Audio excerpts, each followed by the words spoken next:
Okay, as you may have worked out by now, me and Paddy had to tell you a couple of fibs regarding episode 100 of the podcast with James Thomas. The reason for that is we had to pre-record this podcast 2 weeks ago. So 2 weeks ago today, we actually did this podcast. So we lied. We said we had the week off. I do apologize. We don't like lying. But it was the only way we could do it because of the situation. We wanted James to be episode 100. And we had to work hard to get him. There was a big thanks going out to Thomas Todd, who has been a big supporter of the podcast from the early days, probably from day one. And James is pretty shy guy. He's not braggadocious type of fella, and you'll see that you hear that when you listen to the podcast. A real nice bloke, and he wasn't really sure about coming on, and Thomas had to talk him into it. And when he got on, and obviously we did our thing with him. We bang out 2.5 hours, whatever it is, to come up to 3 hours easily. It's really good. It's perfect. It's exactly how we wanted it. But obviously, with him working as a paramedic, his shifts fell that he could do it 2 weeks ago today. But obviously, that would have put him at episode 99, which is not what we wanted, because obviously we wanted him as episode 100 to make it special. So we had to hold off. It's the first time we've done it, because yourselves, we normally just do the podcast unedited, upload it straight away, and it's up on iTunes and Stitcher and all the things within an hour of us finishing it. Obviously this was slightly different, so we could keep it special for episode 100. So we do apologise for having to lie to and keep you waiting for this special podcast. Seeing this episode 100, there's just a few thank yous we'd like to say, me on behalf of Paddy, because I'm not with him now, because obviously we're not together. I'm in my house, he's in his house, and this is all going to happen, go up. We just like to say a big thank you. We've said it plenty of times in the past, not that they've ever fucking listened properly, I don't think, but to Di and Lily of the TTLO podcast. Di especially helped me out setting up the podcast many moons ago now. Helped put me up on Buzzsprout, give me advice and mics on just the way to record. Me and him worked together quite a bit before I ever talked to Paddy actually about doing the podcast. So big thank you to Di Owen and James Lilly for inspiring us to get to this 100 episode in. Also got to say thank you to the third TTLO member, Sean Rees, who produced the YouTube video of me getting the Ollie McBurney tattoo on my ass. He did it off his own back, free of charge. It was all for charity, for Salute. And I'm forever grateful for that, because it's still now getting liked and retweeted all over every week, because Ollie McBurney has got it as his pinned post on his Twitter. So I keep getting, because I'm tagged in it, I keep getting notifications for that all the time. So that's still doing bits all over the place. So a big thank you to Sean.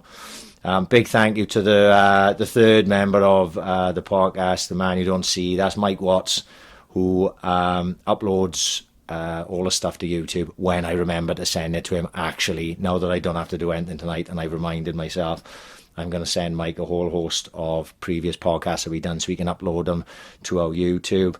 Big shout to Mitch Powell, who did a few photoshops for us. Like I say, these boys are doing things off their own back. They don't have to do this. So thank you, Mitch, for doing those. We've had to the sponsors back early on, and if people can remember back this far, Demon Shield helped us out early on, helped cover hosting costs, because there is a monthly cost, for me to host this on Buzzsprout, and Demon Shield helped out. So a big shout out to Dan from Demon Shield, who helped out for a while. Obviously, Boss Brewery, when they come on board, they didn't have to. They just took a chance on us, and thank you to Sarah and Roy at Boss Brewery. Obviously, we did the live podcast there, which was massive, something we never ever considered, that we would ever get round to doing. But when we done it, obviously it came out brilliantly, and it was a big thank you to them for showing a bit of faith in us. And I hope that, just by relentlessly fucking plugging them, that they've gained some dough out of us anyway. To JMW Heat Den, Chili and the boys at JMW, You know, they just win an award, Corporate Live Wire, Best Plumbing and Heat in Wales 2020. Obviously, that's the AIC effect. But all jokes aside, Chile again, been amazing. Came in, helped us with the costs of running a podcast. He didn't have to do that. You know, he got in touch with me and he was just like, right, can I help out in any way? And we'll always have big respect for Chile for that. So thank you, mate. And of course to Jordan Maguire, the Turk at the Bunkhouse. Jordan helped us out way before the Bunkhouse was sponsoring us. He did the artwork, the probably the most recognisable artwork that we had, the outside the train station one, which we talked about actually last week when the podcast with Pastel. I'm in regular contact with Jordan. If I need something done, I can just ask him, and he goes and knocks something up. I come up with an idea, and for the Pastel Boys, I came up with an idea, and he made it come to life. He's very good like that, and he's always said to us, if you need anything, boys, I'll always help you out. He supplied the new mic that we've got, which I think, well, is definitely better than the old setup we had, even though we nearly 3 years down the line now, and we're still recording off a fucking nearly 10-year-old iPad with a single mic, but it's still doing the business, you know what I mean? And we're kind of scared to get away from it, I know, unless you go big time, but we need some real funding for that. Like at the moment we're stuck with what we got. Obviously this takes a lot of time out of our lives, both mine and Paddy's. As you can probably well tell, you know, we're pretty honest, we talk about stuff on this, so we got to say a big thank you to both our wives, Paddy with Donna Marie and myself with Tina. There's been occasions which cause conflict for me, cause conflict for Paddy, because, you know, it's not just the 2.5 to 3 hours a week that we banging out. There's a lot more that goes into it with us chasing people and running the social medias, and just sometimes especially myself, because I'm always trying to put a lot of thought into it. I don't want to speak for Paddy on this, but like a lot of times I can be away with the fairies when I'm just coming up with ideas, or coming up with maybe ideas for people to come on or something. And in time, the first 18 months we did in my house, in my kitchen, and I got 2 young kids, and a couple of times, like, I was drunk as fuck, like, especially I go back to me and Denty, me and Millwall Chris, early doors, Chile and Turk, and like we're all fucking falling out of my living room at 11 o'clock at night when my kids are in bed, like. And it's been a lot easier for me since we moved over to Paddy's, because obviously I'm not boozing now, I'm driving anyway. And these are the things that go on behind the scenes, that just to keep the podcast going, sometimes you gotta, I've had to take a couple of things on a chin off my missus and shit. So we've got to say thank you to them, because without them we wouldn't have the time, the ability to go out and keep doing this week in, week out. We just want to thank everyone who's ever been on the podcast.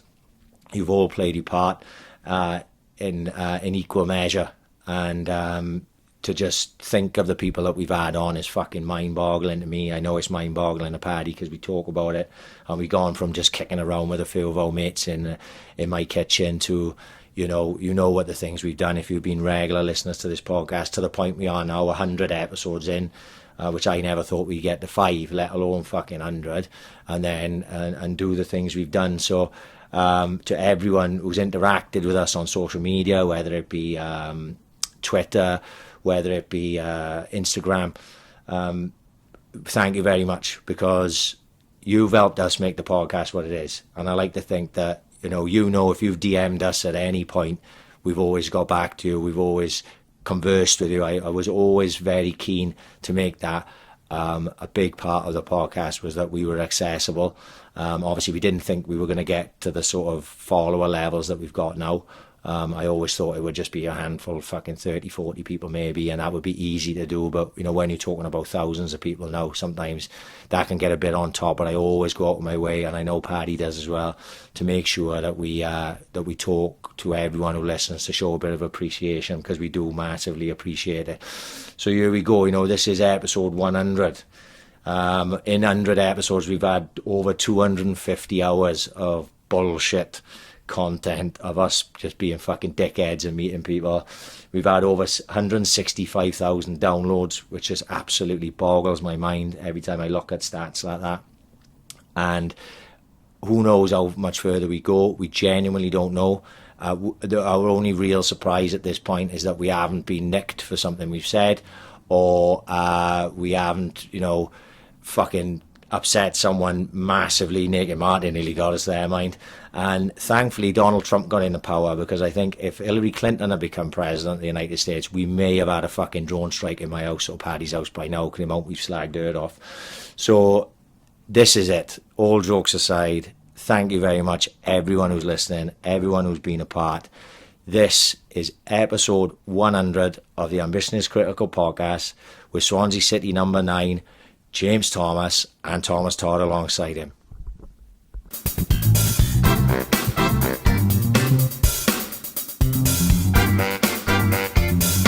Ambition is critical.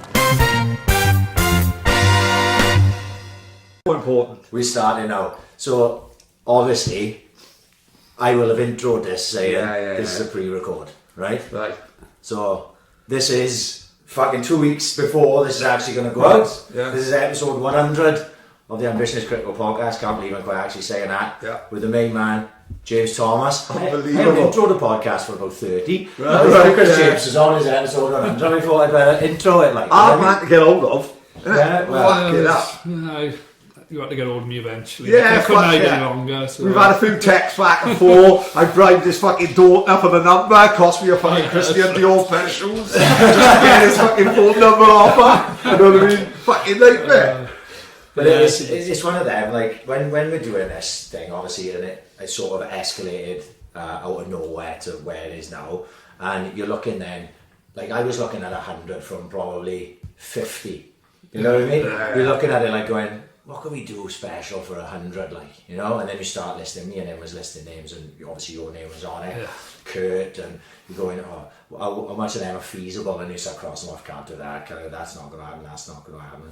So the fact that, really speaking, this is the one that we wanted for 100. Yeah. This couldn't have worked out any fucking better, because for a long time it didn't look like it was going to happen today. Yeah, exactly. I messaged you, she's not got back to me. And we don't like the torch, but then we had like a production weekend, a couple of pints in Crosskeys, and we was like, right, let's angle that now. Sometimes you've got to take one of the team. We got to torture the cunt. If he thinks this fucking fat cunt can fuck off and throw my head in, we'll just take it. Like, well, you know what I mean? So it's lovely to have you, isn't it? Yeah, no, I appreciate you. You wanted me so badly. I don't know why, but well, here I am, and well, it's fine. You think about it, and obviously.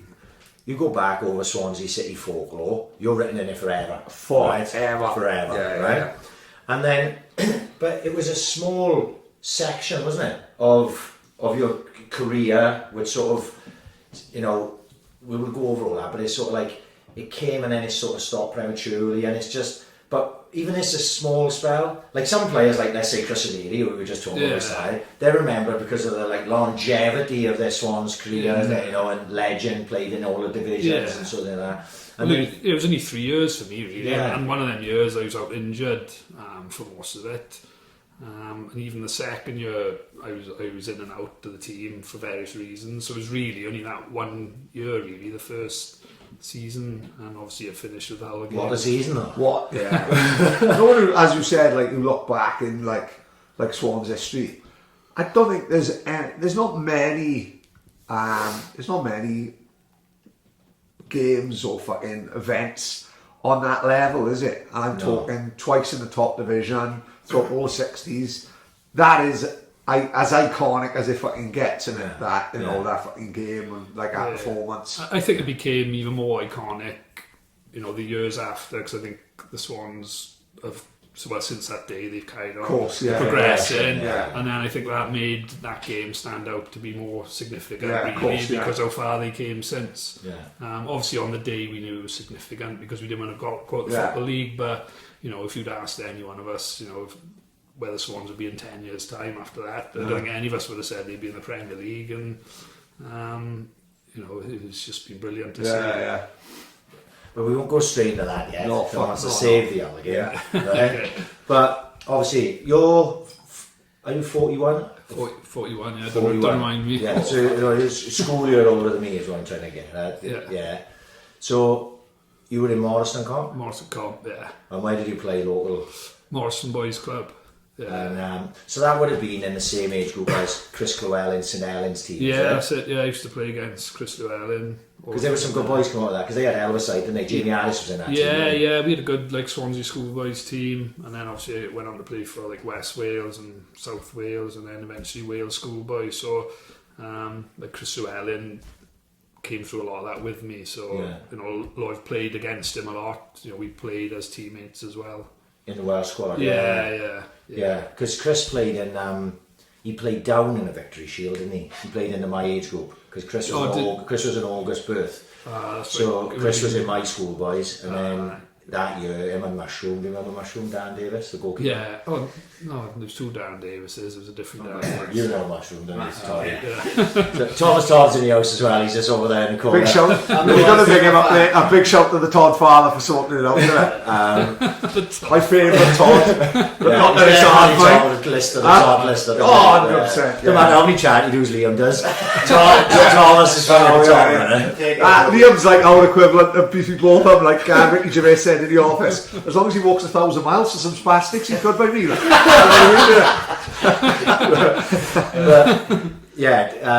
So did you play in a Victory Shield in your I played a Victory Shield. So I was Craig Bellamy that year, so it must have been the one above Chris Llewellyn, and he must have fallen. Well, Chris was in, like I said, Chris was your school year, but he played down. Right, yeah, that's right. No, that Morriston era. It's fucking mad what they produce, mind, for the schooling, because they would have known. You remember Di Hawkins? Yeah, Di Hawkins. So as a boy, Di Hawkins in my year in school, I think he was younger than me. I think, and it would Di be. Yeah, it would be 2 years older. So Di Hawkins was my year, and Di Hawkins went. I'm sure he ended up playing for Liverpool, didn't he? And he at least went for trials. He was one of them. He was good at everything. He ended up playing semi-pro rugby, like for Boney Mine and maybe other teams. I remember the name. I don't ever remember seeing it. Talk about iconic name when you're 12 years old.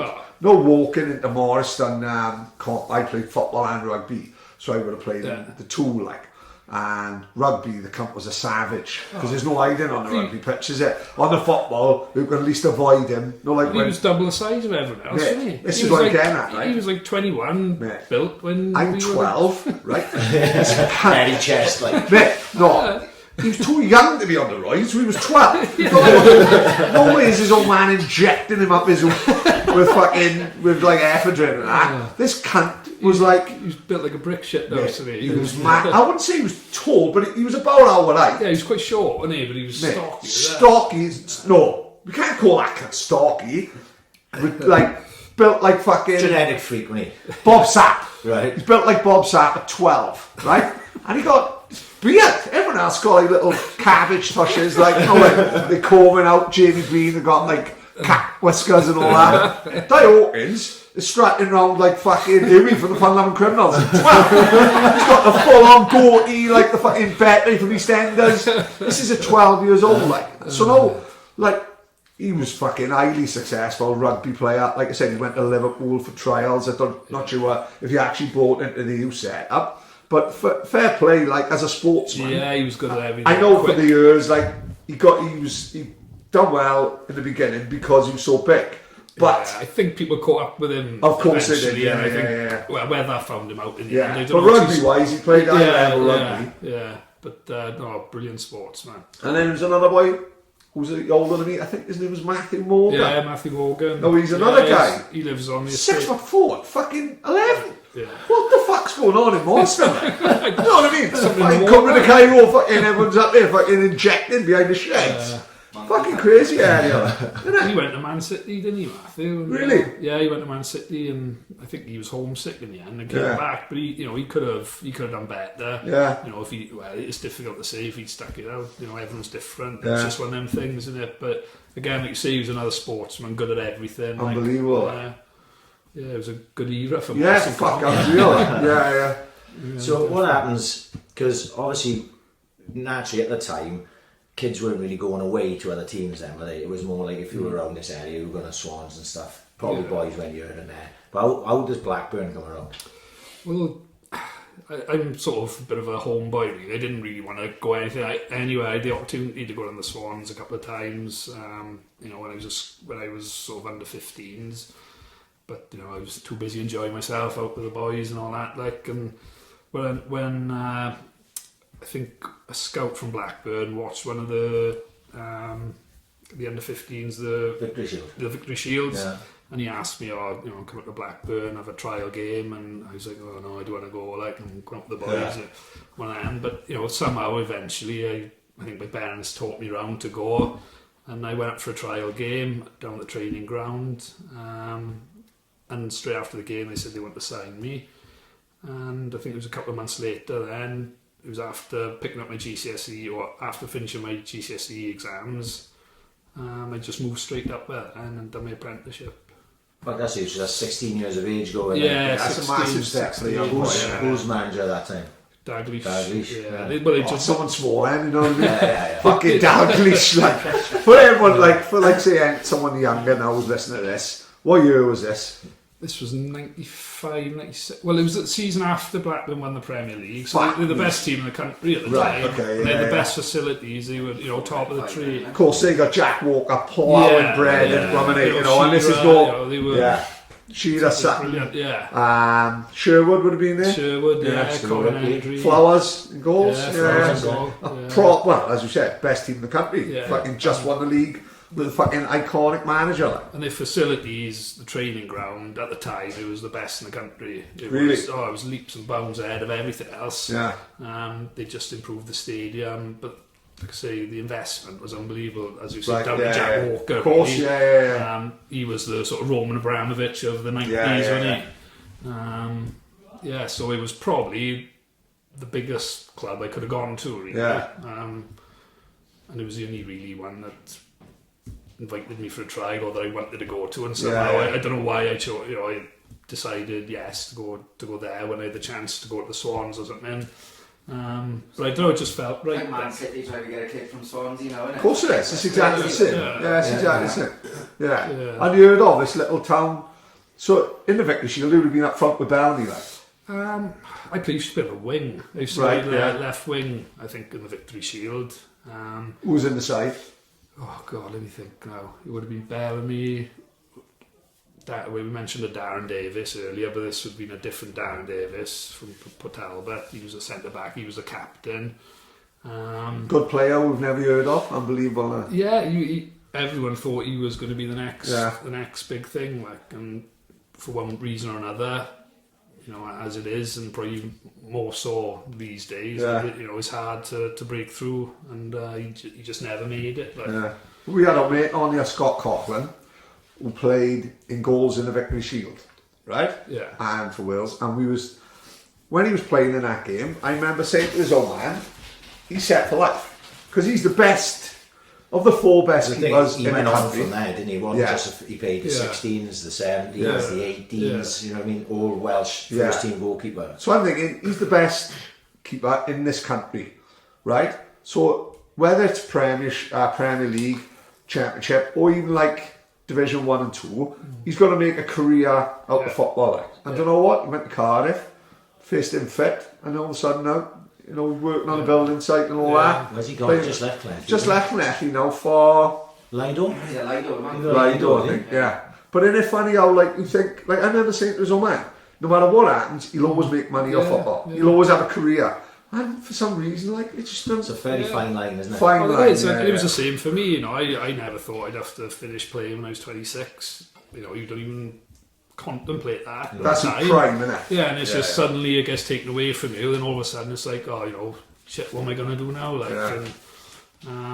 It's difficult. You see so many boys sort of come and go, especially when I was at Blackburn as an apprentice. I was an apprentice with Damien Duff was there, Damien Johnson, James Beattie. So we had a crack. Names there. But a lot of the players that were there as well were really good players, but they just never made it. They just got released and never to be heard of again. When you're in that setup with them players who say, are they fitting in? Are they much better than you? Are they that level? Or is it is there any players who think, fuck me, he's going to be amazing? Or are you holding your own every day to day?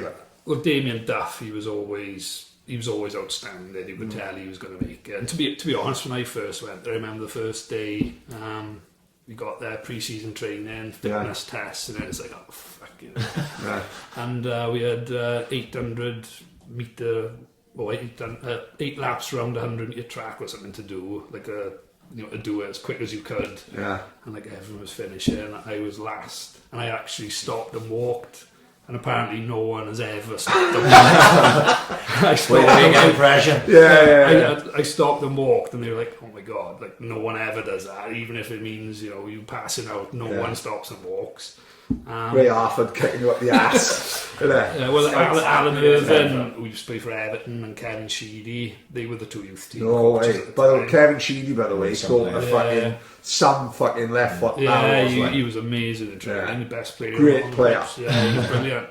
Great player we never ever heard of now. No. Is he dead? No, I don't think he's dead, is he? No, I don't think but, so. you know what I mean? But I think with me, I think I was obviously standing out a bit for them because they, you know, in the trial game they offered me, you know, a contract and everything. But everything I was achieving, I was nowhere near fit enough. So once they got that fitness out of me, I improved tenfold. And suddenly, once I got that fitness in, you know, everything became so much easier. I became such a better player. Do you notice the difference then when you like all of a sudden you went in fitness levels? Oh, definitely. Like, the football side then must come easier. Because you don't have to, if you're unfit, and this goes for anything you're trying to do, if you're unfit, you're thinking about your fitness. If you don't need to think about your fitness, you can concentrate on the football. So then your touch becomes better. Definitely. You know, all that type of stuff. You know, if you're not tired when the ball's coming into you, you know, in the last 20 minutes of the game, your touch is going to be better. If you're tired, the ball's going to bounce off you. And I just found that, you know, like I say, improved me tenfold, just like getting that fitness level. You know, they battered it out to me for about 3 weeks. You know, I'd be in bed for about 6 o'clock every night for about 3 weeks, and then, you know, just suddenly it clicked. And you know, God, my first 2 years at Blackburn in the youth team, I think I was scoring like 40 goals a season. I was like, good start, I couldn't stop scoring. And the key was then I stayed fit as well. For the first 2 years I was there, I didn't have one injury. And obviously, talking about fitness, being fit, I could maintain it then because I was never out injured. And during the rest of my career, it was probably injuries, not just having to retire from the injury, but, you know, they always held me back, which is disappointing, but it's just one of the things. The urban myth goes, I don't think I ever seen it, but I don't know whether there was a paper cutting going around that said like James Thomas, the best prospect since Klinsmann. That's what I've heard. I don't think I ever seen it, but who would have seen it? I've got it in the house actually. It's an urban myth. It's up there with, remember when someone found a rat in the KFC? It's up there with that, like, you know what I mean? Fucking, I always thought, is it urban myth? Never see it myself, but don't know what I'll like. Fuck, I'll tell everyone who ever mentions James Thomas, I always said, best prospect since Klinsmann. It is house, his wedding photos that size, and it's fucking, that cut in is that size. A8 or something. That's some fucking compliment, that, like. I got a scrapbook, if you say, I would have brought it, but I keep all my newspaper cut-ins, I've cut them all out, got them all in scrapbooks, and that's one of the ones from earlier on in my career. I think it was the youth development officer or someone at Blackburn was comparing me to Klinsmann in the paper. You know, unbelievable. This is like the fucking Premier League champions, and threw in with them, the best club in the fucking country at the time, and they give him compliments like that. Fucking hell, unbelievable, isn't it? You know who said he was a bit of a homeboy? How did you find moving up there? Because it's not like it's just across the border like that. Difficult, really difficult. I find myself, like, we'd play every Saturday morning for the youth team, and I'd end up getting the train home before I could drive, which was about 6 or 7 hours. So I was getting home at like 8 o'clock on a Saturday night, going out on the piss with the boys, getting absolutely shit-faced, and getting the train back up Sunday morning, about 10 in the morning, and getting back about 7 at night, just to get home, just to have a night at home. This is where we should say, you know, we're a bit disappointed, but I'm fucking chuffed. I'm glad he's fucking one of the boys, like, you know what I mean? Glad he's not a boring cunt. You know? They started going up with you, and they came back Blackburn. Is it really? Yeah, for the boys would come by there, they'd come up and we'd have a few good nights. Blackburn similar to Swansea in like a small town, or? Oh, no, it's not on a level of Swansea. It's, Really? It's just like one good nightclub, but everyone goes there. That's what I'm a big fan of. A bit more like Ponty, probably. Yeah. Well, the nightclub is in, well, I don't know whether it still is, but it's in like a multi-storey car park. Right, So you climb up the steps of the multi-storey car park, and then it'd just be some random door on level 4 that would go off into the nightclub. Like. It was a hell of a nightclub, and they had like the VIP lounge, so all the Blackburn players there. They like kings in there, you know, they'd take you through, and you know, it was like royalty. Like the scene in Goodfellas. Every time, you two, every time. But so when you're playing for the youth, is Dalglish coming and having a look at you then? Oh, Dalglish was amazing. Probably, although he was the manager of the first team and I was in the youth team at the time, he was probably one of the most influential managers I've sort of played under. He was amazing. The first team would train and we'd train next to them, and every now and again they'd call a couple of boys from the youth to come over and train with the first team, and on good few occasions it was me, and because Dalglish was a striker as well, when training finished he'd pull me to one side, he'd give me a few tips, and like I don't know how old he must have been at the time, Dalglish, but he'd join in training as well, and he was outstanding. Don't forget, he took Liverpool, he was a player manager, so he was still playing. So, player manager, he took over 86. So then Blackburn, he was probably on the early 40s, man. Yeah, you know, because he was a really young manager, like, because like a lot of people don't know, Phil Neal was like promised the job. And they give it to Dalglish. First season, he wins a fucking double. You know what I mean? And he scores the winner against Chelsea to win the league. Like, so at that age, he's probably only early 40s. So 100% he's joining in training and being the best player on the pitch. He's amazing. You know, talk about being in the right place at the right time. Yeah. He just had a nose for it, and he'd score countless goals in training. Yeah, he was brilliant. He was such a, you know, you see him getting interviewed, and he's such a softly spoken guy. But such a nice guy. Yeah, he really, like, we'd have table tennis tournaments between the youth boys in the ground, so it was like a table tennis and pool table, and he'd always join in. Like, he was great. He's just like one of the boys. Did you understand the sort of his stature at that time? Because now we can look at it and go, fuck me, that was Kenny. At least he's a bit mad. But when you're 17 or 18, you may not understand his sort of standing. To be honest, he's actually looking for a lift to the fucking train station.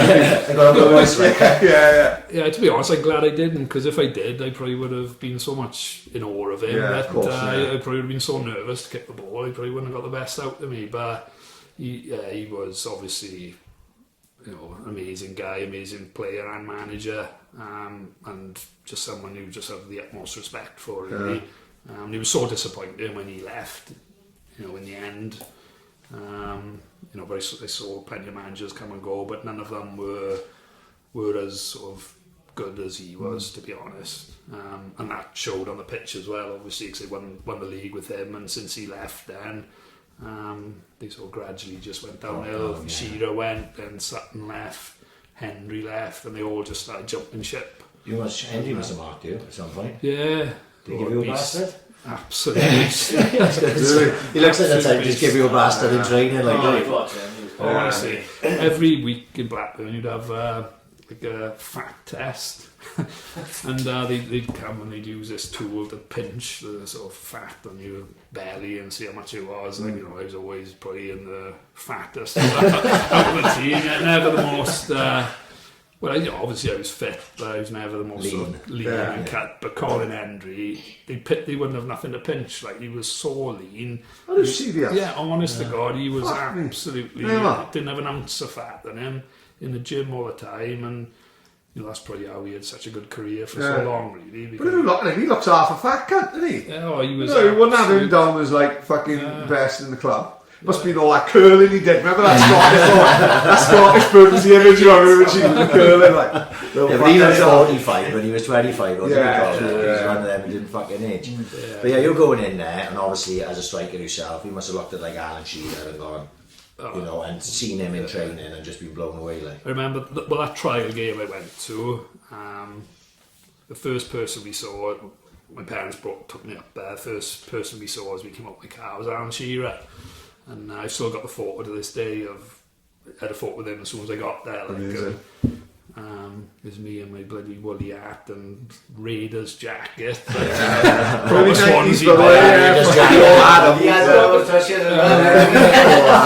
Nothing like Di Hawkins. And I still got that photo to this day, but I don't show many people because it's quite cringe-worthy. You know? No, we all have Raiders jackets. Raiders jacket. Oh, man, I was strutting around like fucking Ice Cube. Honestly, I was hanging around the chip. I can roll outside while when Chippy ready to put a cap in someone's ass. You know what I mean?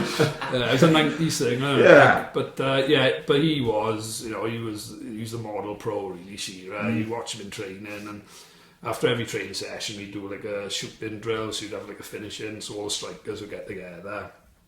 And he was just out of this world. No finesse about it, right? No. He'd just get the ball and put his foot through it, hit the target every time. Yeah.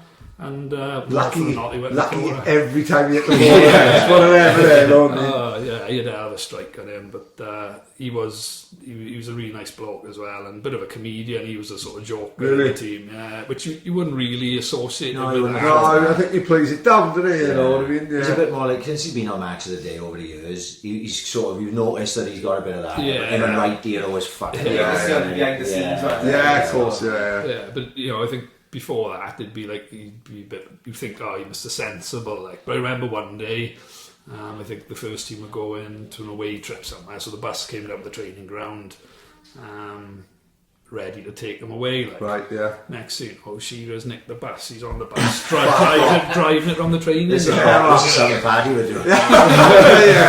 Yeah. He was the main man. Like, and he basically just did what he wanted.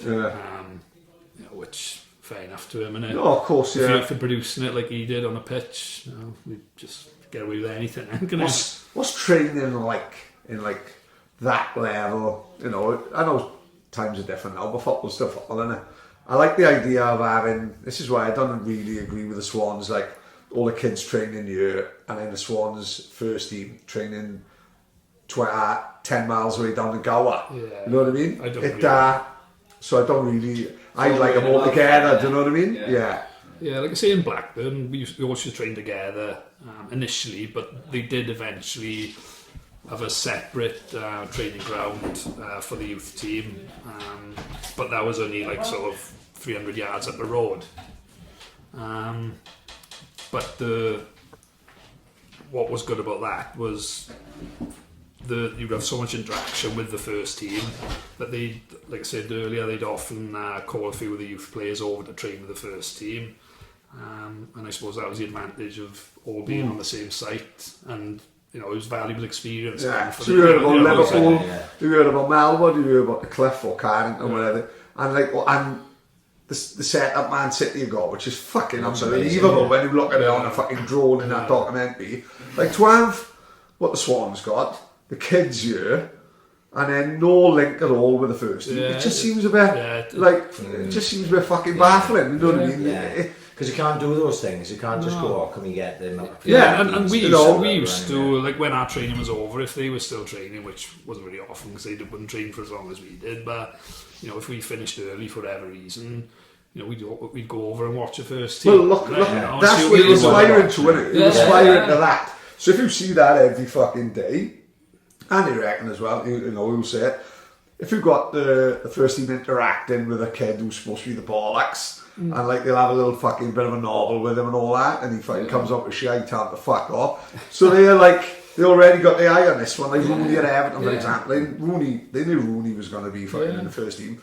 At 11, when he's fucking chitting Neville Southall as a mascot, innit? You know what I mean? They know what's fucking going on. But when you've got like, for the kids as well, innit? They got to go there after the first time, and they're like, I don't know anything about this. Of course, you know, there's no way Joe Roden is going to know this fucking wonder kid at under 11s. Like, he's not going to have any interest in it. Separate, like. At Blackburn, we used to eat with them.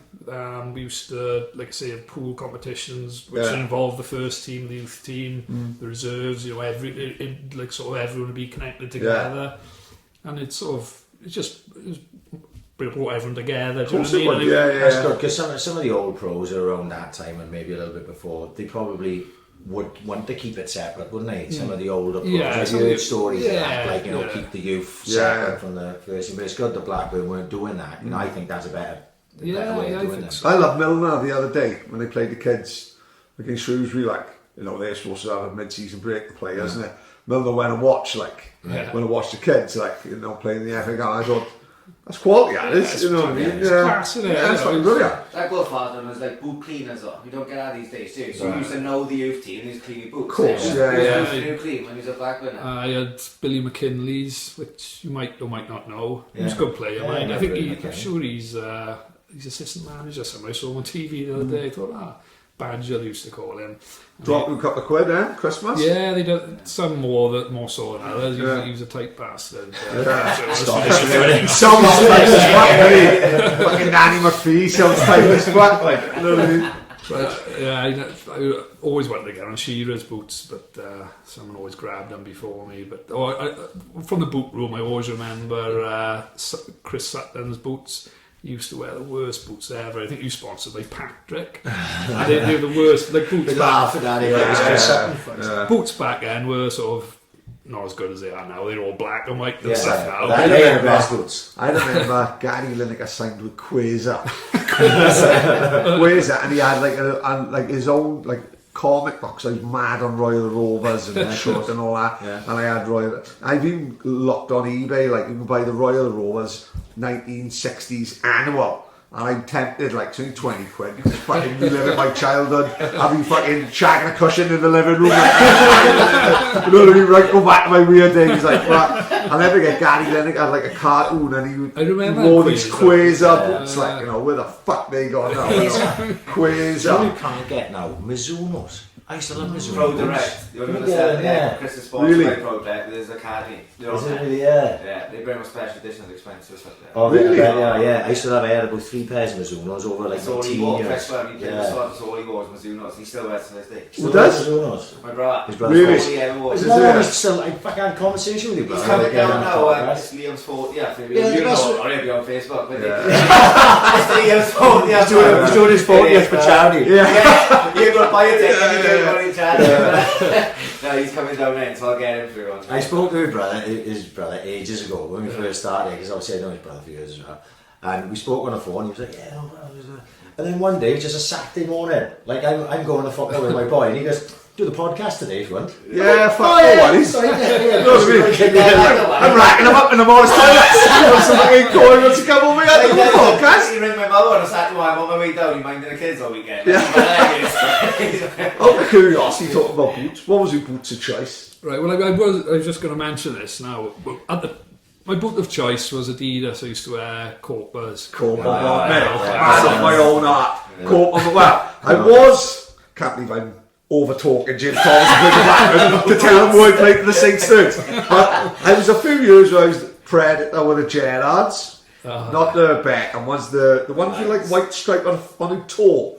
And I thought they were tremendous. But then I think this age thing in World Cups used to give me swing out sisters, used to give me blisters. They were and then we were on Copa Mondials and like, they were playing on bowling greens, I'm playing on like we were playing on bowling. Well, at Blackburn. Oh yeah, you won then. Really, so the pictures were shit, like. Oh, terrible. Obviously, the training ground at Blackburn and Ewood Park. It was like a bowling green, but you know, when I went on loan to Blackpool and obviously a few other clubs and ended up down the Swans. It was far from a bowling green down the Vents, right? You know. But no, I was going to say about my boots. So I remember when I was in my first year at Blackburn, I went on loan to West Brom. It was only my first year apprenticeship.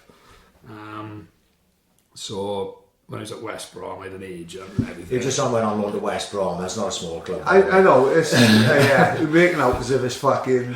You just signed for fucking Accrington Stanley, like fucking West Brom. 17, yeah. But Ray Harford, when Ray Harford left Blackburn, he went to be manager of West Brom. And obviously, because he knew me when I was at Blackburn, he asked if I could go there on loan for a month. Proper football man? Yeah.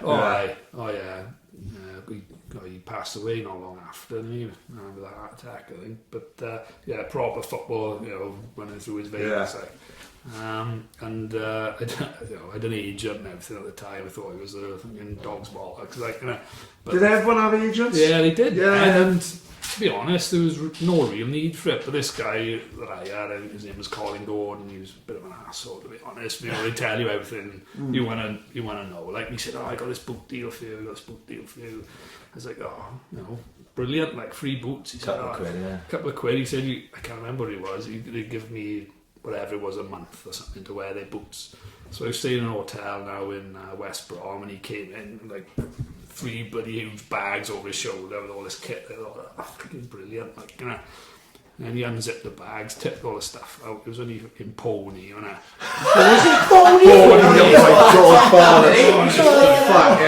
Back the fucking agent. Back He's then, Pony. This was the worst. It was the worst clobber and worst boots ever. Like, they were Chelsea and all that. Fuck's sake. And I was like, well, I'll have to think about that one. I said, but I never ended up wearing them. The boots were rascals. They were absolute Pony, Yeah. Bad news, isn't it? But yeah, that was, so he sort of built me up to knock me down. Yeah. But, so I just stuck with the Colt Mondials in the end. Funny enough, what was I've been listening to? It's the best podcast I've probably ever heard.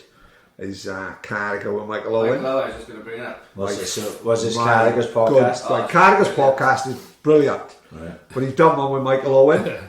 Lumping fuck. It's the best hour and a half I've probably ever listened to on a podcast. Like it. Funny enough, it goes into agents and all that. And he was saying, like you said, when you said probably didn't need it, but everyone around him in the youth team is getting an agent, and that's like the fashion. Right. So you don't really want to be left behind. And I can see how it happens easily, like, you know. They promise you the world. Yeah. He said Roy Evans pulled him in, didn't he? He said, you're going to be a star, you need to get an agent. He said, I'm happy with my dad. My dad can do it. He went, no, you need an agent. Yeah. And he went round and he couldn't get one. He was saying, man, give his cinema tickets, show him tickets. And then another one was Peter Crouch, right? He used to do everything with his own man. Jerry Francis, he had a meeting with Jerry Francis. And Jerry Francis said to Peter Crouch, his own man, I don't deal with agents. Right? I don't deal with them. Right? So they signed a contract, 800 quid a week for 4 years with fucking Spurs. Right? Crouchy goes into the dressing room and everyone's going, are you fucking mad? Because Crouchy was like, I want 800 quid a week. Fucking amazing. For 4 fucking years. Yeah. And everyone around him were like, what the fuck are you on about? I'm on 8,000. Yeah, I'm on, his players say to him, I'm on $8,000 a week. Jerry Francis deals with agents all the time. Jerry Francis tapped him up massively, like to his fucking grill, like this is £800 a week. Like, and like I said, I can see how he thinks. Yeah, he just gets roped into it, like, you know. I know for a fact that he does do the agents as well because he was a manager at Bristol Rovers. No way! Did he still have the moulet? He still have the mallet? Yeah, he did. Fuck you know. He was not for long. I think I was there 2 months. I think he was only there about a month, and I think he got sacked then. But yeah, obviously ex-Spurs, isn't he? I'm a Spurs fan as well. No way. That's funny. No, that's funny in them days because I didn't know many Spurs supporters in Swansea in them days. Obviously, fucking Glenn Hoddle mad, and if he's that age. Gascoigne, Klinsmann, as we were saying. Of course, yeah. That sort of era. Yeah. There was a cup side at that time, wasn't it? Yeah, a cup side. Yeah. Warnock was your favourite manager, wasn't it? Where was Warnock? Sheffield United. Oh, fuck, you were on loan there as well, did you? Yeah. So these are the days where... How old were you there? I was a bit older then. I was about 20. So you signed pro now? Yeah, I signed pro. When I broke into the first team, I think, I had the call in midweek. My first game, it was in... the Carling Cup. I can't remember what it was called. This is for Blackburn. Yeah, for Blackburn. I think Matt Janssen, who used to play up front for Blackburn. Yeah, Palace as well. He was taken ill, and I got the call. I said, you're going to start. Like, oh shit, my ass fell out. Like, I was like, oh no, Is it nerves, or are you chuffed you in, or is it part of you thinking as well? Oh fuck, look out! For me, it was just nerves. Really? Yeah, because I think. Some players, the likes of Craig Bellamy, for example, he probably don't feel any nerves. Like he's got so much confidence in his own ability that he's just not that type of person. But I was the type of person that I'd be on the toilet 5 minutes or kick off. Yeah. Proper nervous shit. Yeah, proper. Unbelievable like that. Yeah. But first game then, Portsmouth in the Carling Cup on a Wednesday. Started, scored 2 goals, we won 4-2. After the game then, he said, you're going in Saturday, first league game, like, and it was against Bolton. It was that's a derby. Yeah, local That's derby. proper up and running and all that, isn't it? Yeah. And a little goal midweek in the Carling Yeah. Cup, and then fucking 2 goals. You must be fucking buzzing. Yeah, he'd man of the match as well. And then Bolton, like I say, local derby. After about 2 minutes, I scored. We went 1-0 up. My God, Like, what start that is. Things couldn't You're be much better. 100% a trivia question in Blackburn, aren't you? Like, Yes. who scored the goal against, who scored the opening goal against Bolton? Can you imagine how much money he'd be worth now, though, these days? Yeah. Yes, At this that is age. it. Yeah, this is it. Like, we always talk about Sean Sharp. Like, Sean Sharp was down the Swans. He was working in midweek, hobbling down the fucking docks, like. And same with yourself now. If he was around now, you probably a millionaire. Like, just that from those little, just They mad, millionaire. like They Carling millionaire, Cup it's now. not The even kid comes on the anything. Carling Cup, like the Liverpool youngster the other day. They fucking bragging him up as a, you know, they're all on life-changing money now. These kids now have got agents. Never had a game in the first team, you know. And that was a big turning point for me. And all of a sudden, I found myself then not training with the reserves. I was training with the first team. I was travelling with the squad everywhere, and things were going really well.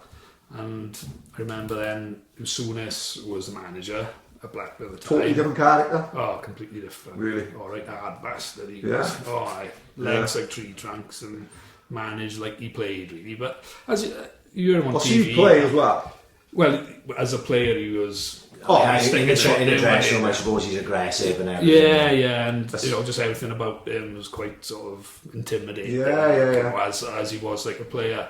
But they wanted to sign Marcus Bent, and Blackburn did, and he was at Sheffield United, and I can't remember how much they wanted to pay for him, but it was quite big money back then, and he was like the sort of rising star. Yeah. And he'd been doing well for a few months, and Souness pulled me in and he said, "We want to sign Marcus Bent. They won't let him come here unless you go there on loan." I was like, "Oh God." Backhanded compliment, really, isn't it? Yeah. You know. And he was like, "Well, now it's up to you." But basically, he was telling me I didn't really have a choice, like 'cause the deal would have fallen through. And it was That's like, what Yeah, pressure. and that's a Yeah. player. That's a player coming into the position that you, as where well, you are as well. yeah. And it was the last thing I wanted to do because everything was going so well at Blackburn, but I sort of felt like I had no choice really. So they wanted me to go there till the end of the season, which was about 6 months. So I ended up going. Against do well a little bit. It was definitely, I didn't want to go, but I did feel like I say, I didn't have a choice really, because the deal probably would have fallen through, and then Souness probably wouldn't have talked to me for a few months, and I would have been back training with the reserves. So I thought, it's an opportunity as well, because although I was travelling with the first team out there at Blackburn, I wasn't starting every game. I was on the bench here and there, whereas I thought, Sheffield United now, they obviously want to sign me. Yeah. I'll get more first team action. We'll leave it in at this point. Championship. Yeah. Do you not think we talk all the time there, no sliding doors moments? Yeah, And you can't look back. I always fucking say on you, anyone who fucking slag you off, it's better to be a fucking has-been than a wannabe. No, someone who's never done fuck all. You've done far more. You should be proud of what you've done. But no, if you stay at Blackburn, who knows where you end up then? Do you know what I mean? Isn't it funny how one decision, then one in you, and him coming in the other way? That was definitely a pivotal moment in my career. Yeah. So at the time, I saw myself being at Blackburn long term. Maybe signing another contract. And it's a decision as well. It's totally out of your hands. Yeah. Although he was saying it's up to you, like I say, it felt like it was out of my hands. So I went there anyway. And first game I played, Nottingham Forest away. We were awful, and I wasn't very good. I hadn't trained with them or nothing. I just went straight down, straight into the changing room, and out for the game. Nottingham Forest away. I think we got beat 2-0, and we were awful. And I wasn't very good either, but the team were bad. And Warnock was manager of Sheffield United, and what a horrible man. Is that right? Well, even in that generation, I don't know where it must have been a documentary about him at that time, because there's loads of videos of him in the change rooms, isn't it? Yeah. At that time. And I've seen it firsthand. He's a horrible man. And don't get me wrong, he's done well. Of course as he a has. career as a manager, but I just don't think he ever got the man management side of it, because I think some players respond well to that. Ball at you in the change room, throw things at you, call you a cunt, this and that. But I wasn't that type of person. I was the type of person that needed an arm around you, tell how good he was. Surely the good managers can do it all. Well, that's it. You know, the good managers will fucking recognise a player who needs a kick up the ass. And he will also recognise a player who's a bit more timid, a bit shy, a bit quieter. And he'll do that as well. Yeah. Man, say at Liverpool, that's you can see Klopp, can't you? Klopp is everything. You can see Klopp will have an arm round everyone, but he don't fuck with him either. Same as Guardiola, like, you know. Even when he smiles, he's looking at people smiling, you can see him just thinking. Of course, So Warnock then, he just basically didn't like me for whatever reason. I didn't really like him for whatever reason. And it doesn't matter how good a player you are. I think if you don't get on with the manager, or you don't like his training methods, or whatever, it's not going to get the best out of you. And that's what happened to me. I think I only started like 3 games at Sheffield United, and then spent the rest of the season there. And then when I joined up back at Blackburn the next season, I was back in the reserves and out of the picture. And it was my last year of my contract.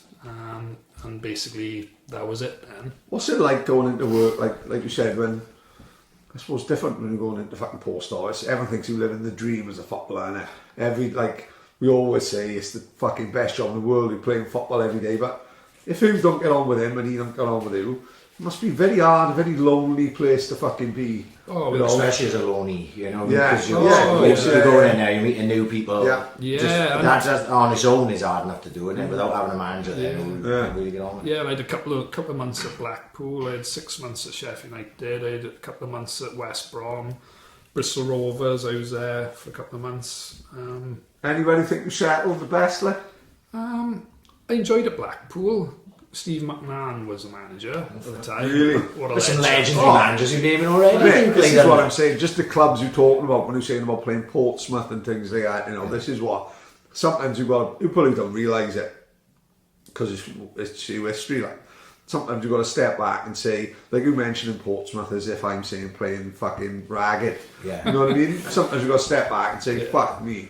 Just them words you're saying are iconic, in itself. Yeah, it really annoys me with him because he underrates his career so much. I look in, and I'm not really a Swansea fan, but he doesn't appreciate what he is to Swansea. And on the way over, and he's like, "Why did they want me? I don't know." You're a legend, especially old Swans. I'm not so much on the Swans at the minute now, but the older ones. No, I disagree. Even the new ones know James Thomas. They don't appreciate it as much as they should, do they? Really? Yeah, but like you say, those managers you just named, McMahon, Jerry Francis, Neil Warnock, Kenny Dalglish, Ray Harford. It's especially for our generation, because we're all a similar age, they're all big names, and you got to play under them, even if it was only for little spells. And McMahon, back to him, he was brilliant. He brought, I could imagine what the training was like at Liverpool back in the day, when it was McMahon, Hansen and all crazy. that. Because all he did in training with us, we'd go out on the pitch, 5-a-side. I've heard that. That's all he'd ever do was 5-a-side, small-sided games.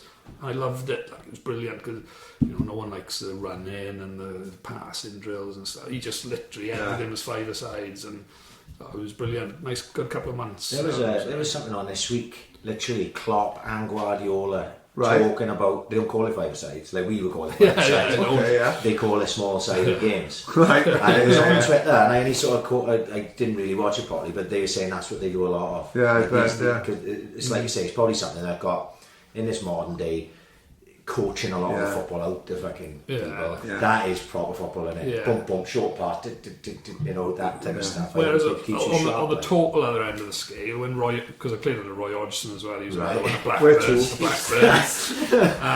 And he was the one that came... I get my right strike, I take it all the corner kicks. Because he came from Switzerland, didn't he? Of course he did, something like that. And he was the one that actually gave me my 5-year professional contract at Blackburn. So he did think, obviously, he gave you 5 years. 5 years is a lot. I remember that happening at the time, to be honest. You getting a lot of... to be honest, he never showed that he thought highly of me. He was a little bit like Warnock, quite critical towards you. Not as aggressive, maybe. Not as aggressive, but not the type that would put his arm on you and tell you how good you are. But his training was all shape of the team, tactics, completely different to like Steve McMahon. Well, they reckon those like his Fulham side, like they reckon like he was set in stone. Danny Murphy, I listened to in the week, and he was saying how Danny Murphy idolised him, and people were saying then how hard it was to play against that Fulham side, like 'cause he'd have 4 at the back, and he'd have an older midfielder, and they wouldn't move. There's no bombing forward, no fullback bombing forward. That was, if defenders defended, he would always have that extra midfielder in there. So you're talking to having 6 at the back all the time, hardly going past the halfway line.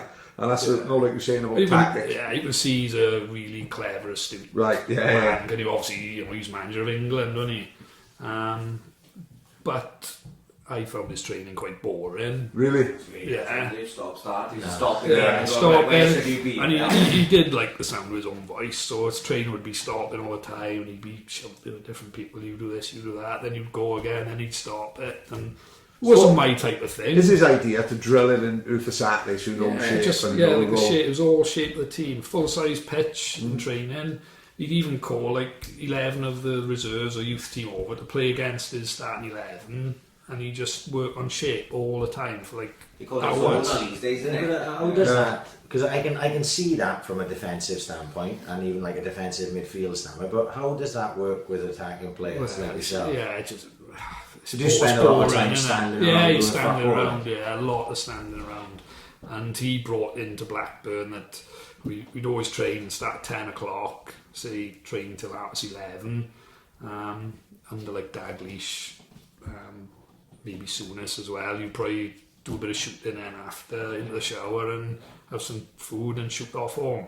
But he brought the philosophy in that you train at 10, finish at 11, then you go back out to train at 3 o'clock in the afternoon, and you weren't allowed to leave the training ground. What the fuck do you do for 4 hours? Just sit around relaxing. That's bollocks. But that was his way. I don't know whether he still does it now, but the players hated it. Well, I certainly did, because you just, you stuck around. Oh, mate, we'll do footballer, taxi driver, milkman, fucking postman. We job and finish me. We want to be fucking give me the 6 and fucking double 11. I mean the bookies like 12. Yeah, exactly.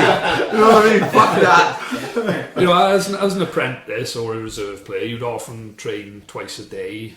But the first team before Roy Hodgson, they never trained twice a day. They'd be in and out the shower, had food and everything by 12 and shot off home like. Yeah. Now suddenly he brought this into the club and like. They must hate it. They must Who the fuck wants to hang around? Yeah. They've got the else at the moment, he's brought that in, hasn't he? And he said that's why they burned out last year and they're doing it this year. And yes, exactly. They double sessions and he ain't changing it, and by the end of the year they collapse. I'm not even adverse to the double session thing, but if you're training in the morning, then you can go home, relax, or see the family, do whatever you do, and if you're going to come back in the afternoon for a bit more, I can see that, but not to just make you sit on the fucking training ground, bored to tears. You're not motivated then to go for that second training session. I think, normally the managers, even if they'd want you to do a double session, it'd be like 10 to half 11, have some grub, then go back out to like 1 or whatever. That's Tuesday. And then, Bookies at 3, But he wouldn't get away from the training ground till like 5 o'clock in the afternoon, which, for a footballer at the time, like, was just wrong, like. Stuck in traffic, stuck in traffic on the way home, like school run, like so I don't think the players really took to that very well, if I'm honest, and maybe they did, maybe they didn't. Man's still around though, isn't it? Yeah. Still going, Whether he still does. I think Palace fans aren't too sweet with him at the minute, but they've gone very boring to watch, apparently, very negative. Yeah, he's all about tactics and, like I say, very clever man, very tactically astute, but, 5-a-sides and everything, small-sided games, they were out the window, like. Yeah. Because they were saying about the litmus, like if Dalglish and Soonest, they both learned from the best, didn't they? Yeah, and they reckon Bob Paisley on a weekend, on a Friday night, would just say, go out and enjoy it. Yeah. And it's all very well, like, drilling it down and, like, breaking down each fucking aspect of the game. But Bob Paisley won every fucking day. Yeah. And he was in his fucking 60s, 70s, his fucking weathered old man. And say what he wanted, it might be like dinosaur and that, but they won every fucking, everything you can win. Bob Paisley won all. If all. you're enjoying anything, you'll dedicate more time to it, Yeah. and you'll also, like you say, you'll just go out with a different mindset. Yeah, you get the best out of yourself when if you're enjoying what you're doing. It's like anything, isn't it? I look at the Swans now, and the players don't look like they're enjoying It's themselves. it's It's the first thing, and this is not just on actually, because obviously this is pre-recorded, not last night's game against QPR, not just that game. This has been going on for a while.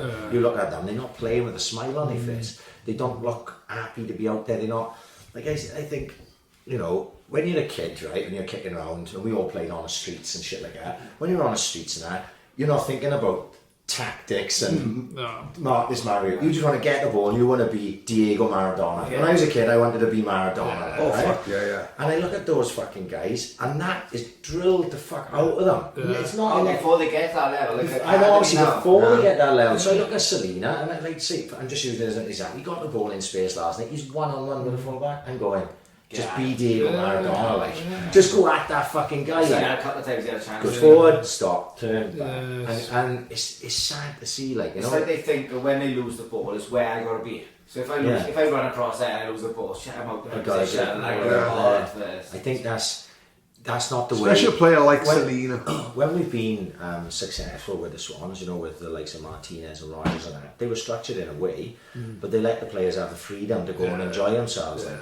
If players were like a Martinez's size, like a Trundle, you couldn't tell Trundle what to fucking do. Of course not. He's going to do whatever he did, you know what I mean? And like you say, more Kenny Dalglish with him, but they let those players be those players. I don't see that. But see how Liverpool now, their success is because they have got structure in 8 of their players, but then they let the other 3 do what they want. And it works because as long as you hold that down, let them go. And everyone's on the same page, and everyone's bought into it, and that's the thing. That's what happens with the great sides, doesn't it? Like especially in this day and age of the fashion at the minute is the high press, and like Barcelona brought it in when the Barcelona game that stands up for me is when they played Man United at Wembley. Rooney scored, and then they ends up beating them 3-1. That Barcelona side was fucking probably the best club side possibly ever. He was all on EPO though, wasn't he?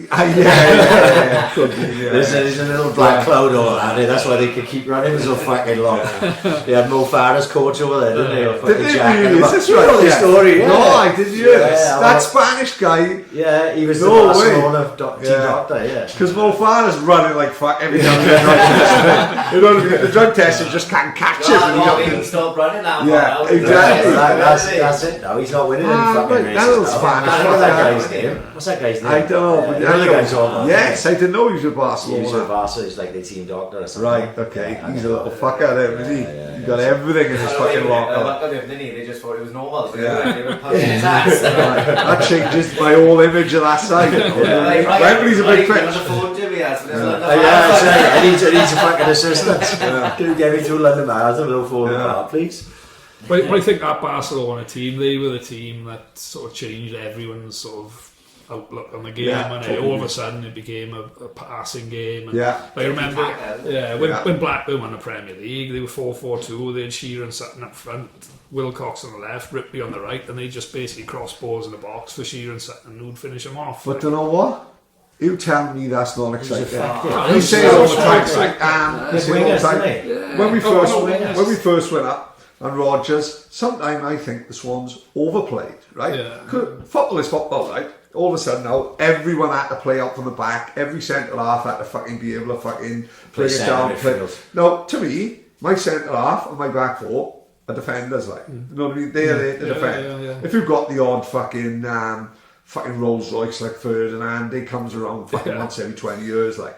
But there's nothing more exciting, mind, than having 2 wingers who are fast as fuck. And we'll whip it into the fucking... Because who having... I remember Newcastle with Andy Carroll. Everyone said, this isn't football. Mate, my centre forward's having 13 chances a game. He's not just having one chance and he got to put that away. He's having like chance after chance. And you're like, that's football as well, man. You know what I mean? It was like, the great Man United team, you had Giggs on the left, like Kanchelskis on the right. Exactly. And then you had York and Corley in the middle. Liverpool now, innit? Robinson and Alexander, they got so many assists because they are swinging balls in. They're crossing all the time. You look at Van Nistelrooy with Beckham swinging them in from the right. Well, I'll tell you another one with Van Nistelrooy, right? This is prime Man United. Van Nistelrooy knew if Beckham had the ball, and he give it to Neville. He said he knows if you give it to Beckham, he's taking a touch, so you've got to check, you run, maybe like fool a defender, pretend to go in near, and then go far. But he said he knows if Beckham rolls the ball 6 yards to Neville, he's coming in straight away. Yeah. So he slams that near post, and if he overhits it, he overhits it. But he says out of 10 times, 6 of them are going to go near post. And that's genius. People are talking about Gary Neville's crossing, but his crossing was fucking outstanding.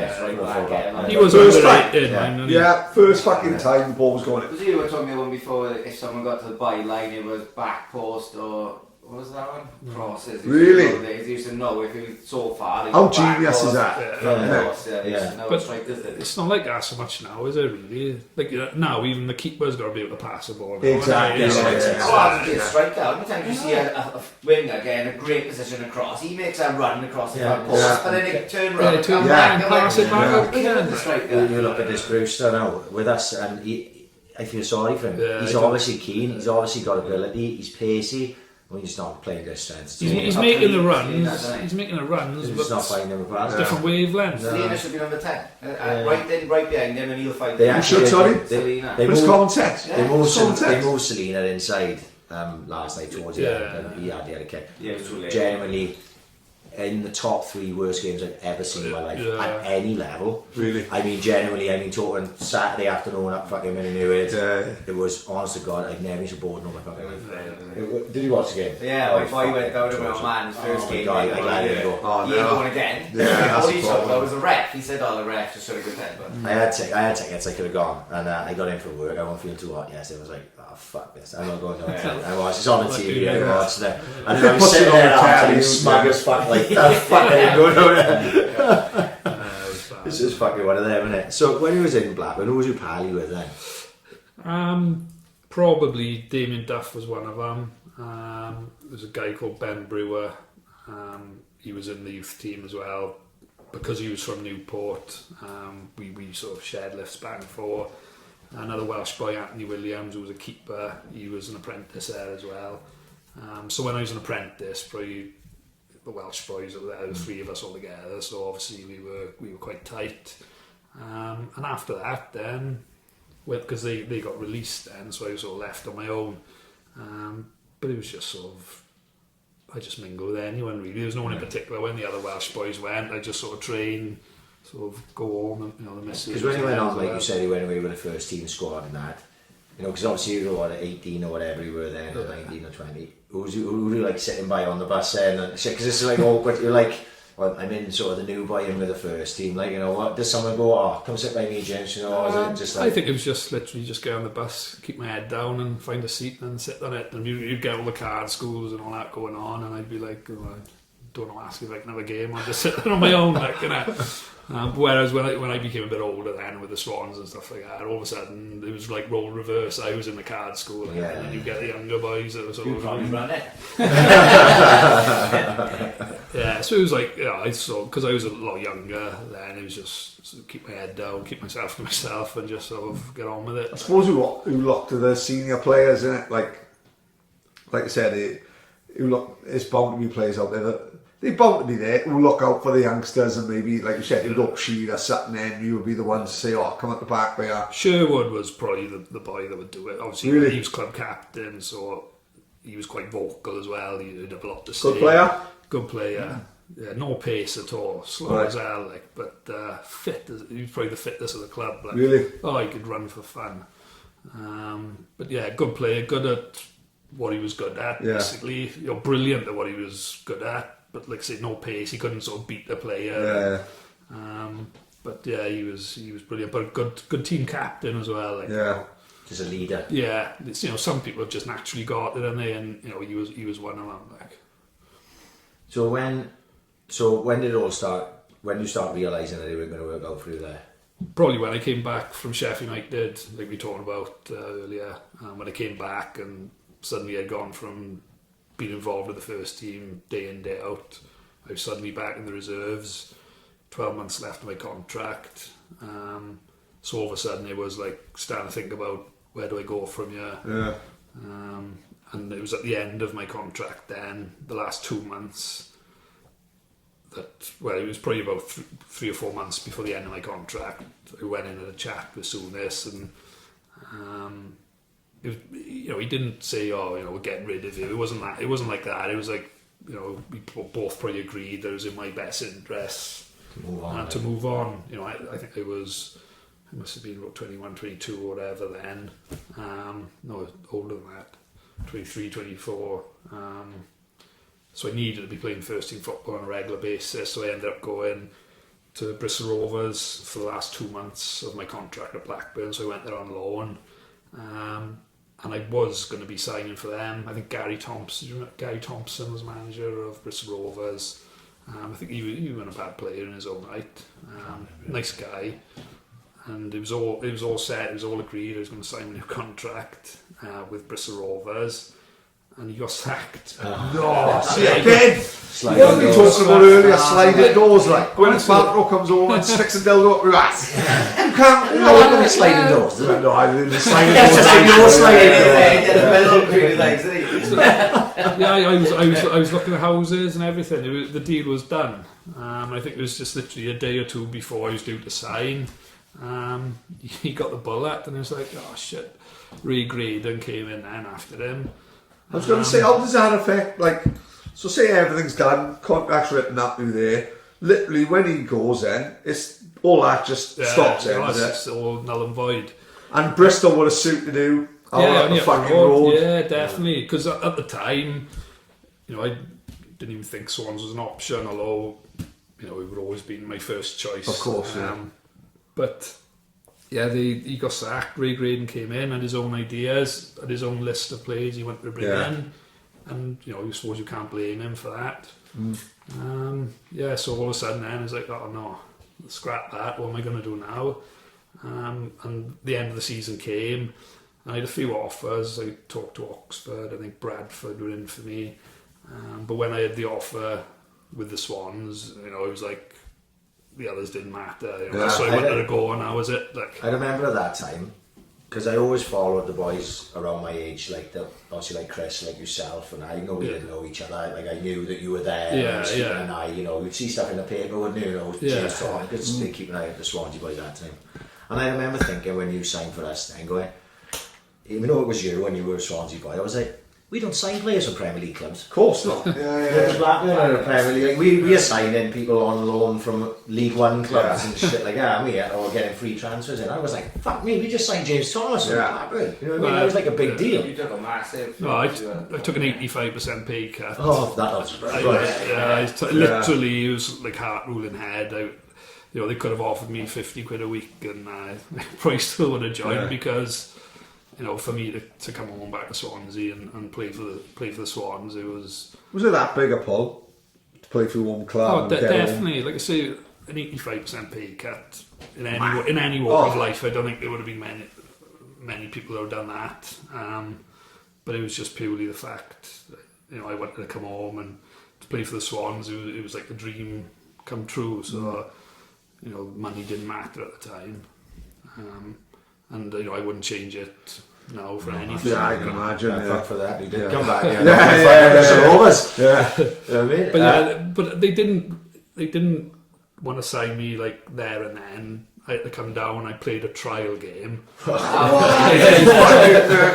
should have just fucking gone to John Orleans, got a bit of brew tack, and stuck that Jurgen Klinsmann quote in his head. I was Greenwood there at Man United. Oh yeah, we won you, but you got to come and play a trial match. Ridiculous state of affairs. That's just sums the Swans up. It's a different time as well. It was Nick Cusack. I was going to say it was a Cusack.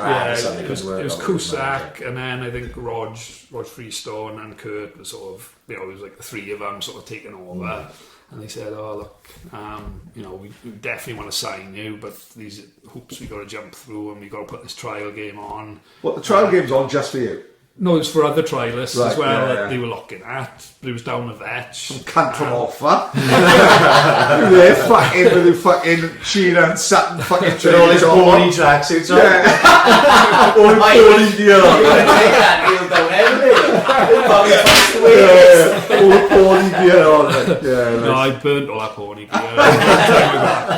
But yeah, I remember the game, it was down the vetch, and I remember Rog was sitting up in the East Stand with his clipboard trying to look important. Like, if I'd known what I knew like 6 months later with Rog, I'd be like, what's he doing sitting up there? He was up there with the clipboard. Kurt was in one of the other stands with the clipboard. Cusack was in another stand, and they were all like writing names down who's standing out. But I scored 2 goals and I played quite well, and obviously they did say they were going to sign me anyway, but I just jumped through the hoops of playing in this game, and that must be satisfying then, no, eh? Just like no one who comes off and he jumps in the shower and he thinks, oh fuck, I did what proved yourself, like. Because although they say, oh yeah, we definitely want to sign you, if I'd played that game and had a bit of a stinker, they might not be able to justify signing me. So they obviously, after that then it was all agreed, and I signed, and really proud to wear the shirt. Obviously. Of course, I bet, yeah, brilliant. Johnny Keaveney, I don't think he only had a handful of games, didn't he? Good boy. And great boy. And in his house, in his mother's house, and his father passed away, unfortunately, great guy. And in his house he didn't score, but someone else scored. But there's a photo of him off the floor, jumping with his heart, like jumping, celebrating the goal with like Keaveney on the back. And like I always say, that photo's fucking iconic to him. Like, you know what I mean? It's why he scored the goal. Like, we didn't, but he celebrated. Yeah. And just to have that in your mother's fucking house is enough for me. Like, you know what I mean? I got trained up to drive the big vans for Royal Mail. No, the trucks, right? Not like long distance Lara, Pigeon Street, right? I pulls up outside my house, and my mother's taking photos of the Royal Mail van. I mortified there. My man's pointing to it and everything. I nearly crashed then by Aggie's shop at the bottom of the street. There's no way I should have taken the big van on Peter's terrace. I couldn't turn right. And he fucking took Desi's garage out with me. You know what I mean? But it's fucking anything making it proud, like Keaveney's photo of that. It always made me think, it's fucking amazing. It's like, because it's a tough time for you to come in there as well, wasn't it? Because it was a lot of shit going on. I didn't realise how bad it was, to be honest, until I'd actually signed on the dotted line. No fucker tells you, like, obviously. Don't get me wrong, I wouldn't have changed anything anyway. But they were in a bad way, financially, on and off the field, really. But I don't think anyone sort of predicted how bad it was going to be that season. Because at the beginning of pre-season and stuff, I think we didn't do too bad in pre-season. I think our first game was like Den Haag away, and we beat Den Haag, and it was like, oh my god, we're going to do all right. And then I think it was Russian and Diamonds first game of the season. I think we drew that, but it wasn't looking as bad as it was going to be. And we had quite a good team spirit, in all fairness. You had some characters there. Yeah, we had a good team spirit. And we had a Wednesday club, like. Every Wednesday. Everyone? More or less everyone. Yeah, you get the same people every week. Because Flynn used to, it was when Flynn took over, because he'd give you every Thursday off, which was quite unusual. I've never had that before. That was obviously just his way of doing it. But that obviously opened the door for a Wednesday night. No one can be trusted, can it? So, like you said about Flenny's way, what would he usually? It would be Monday to Friday. Every other club would be. They might give you. I think, if anything, it'd be like a Wednesday off. Right. Okay. Suppose if we play on a Tuesday night, they may give you. A Wednesday off, and then obviously you'd have 2 days before the game end to prepare. But obviously his way was every Thursday you'd have off. And then you'd come in a Friday, have a little blast, he'd give you, blow the cobwebs out, and then start concentrating on the game. And where would you go on a Wednesday? Let's get to the nitty gritty. Where would be a Wednesday? Well, Brynham Moor, we used to go meeting at Brynham Moor. Who's in this club now? Do you remember Matt Murphy? Right, yeah. We used to call him the Sponge because he could drink the crate of Guinness and it wouldn't touch him. Like really? He had issues, I think. he was ridiculous. Paul Reedy was in there. Reedy, right, Mumford, he was in it. A lot of idiots who name Mumford's no favourite idiot. We love Mumford, don't we? But also I lived on Astragunlice at the time, and I had, in the house I had an American pool table and darts and all that, so they'd often come down there as well, and we'd have a bit of a bash down there. Don't forget, mate, that's the Dalglish. You could buy houses for like £6.50. That's like you afford American food. It was the best house in Dalglish. Like. Next time I look on that map, which got all our listeners on, all the Dalglish little dots are going to go on it. Yeah, exactly. Offended the whole village. Sorry, yeah. But yeah, whether it was the Wednesday club that we suffered in the long run because of that Wednesday club, I don't know. But we started the season off all right. But it's nice to know that. Like, the way we come across is like this, like, really nice, well-spoken guy, but deep down, we're just a degenerate fuck like the rest of us. It just gets better, like, Swansea boys, we all say. But no, we always say it. Every Swansea boy is the same. We go on a stag do with basically any fucking group of boys in Swansea, and it's the same fucking trip, like. Maybe it is the same with every other gang of boys in the country, but I know if you go with a gang of Swansea boys, you know we're going to be alright. Handcuffed to a dwarf and fucking stick a fucking fill up your ass and all that, away to go. You wouldn't be able to film the podcast in 10 years last week.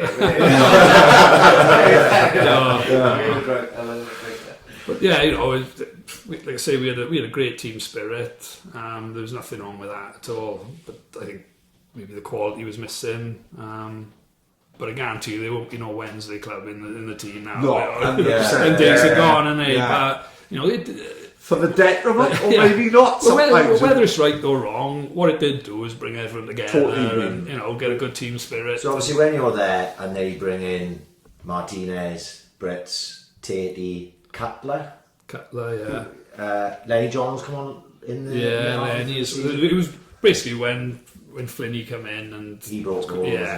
And it did, so everything sort of changed a bit then, because Martinez would never have been a member of the Wednesday club. No.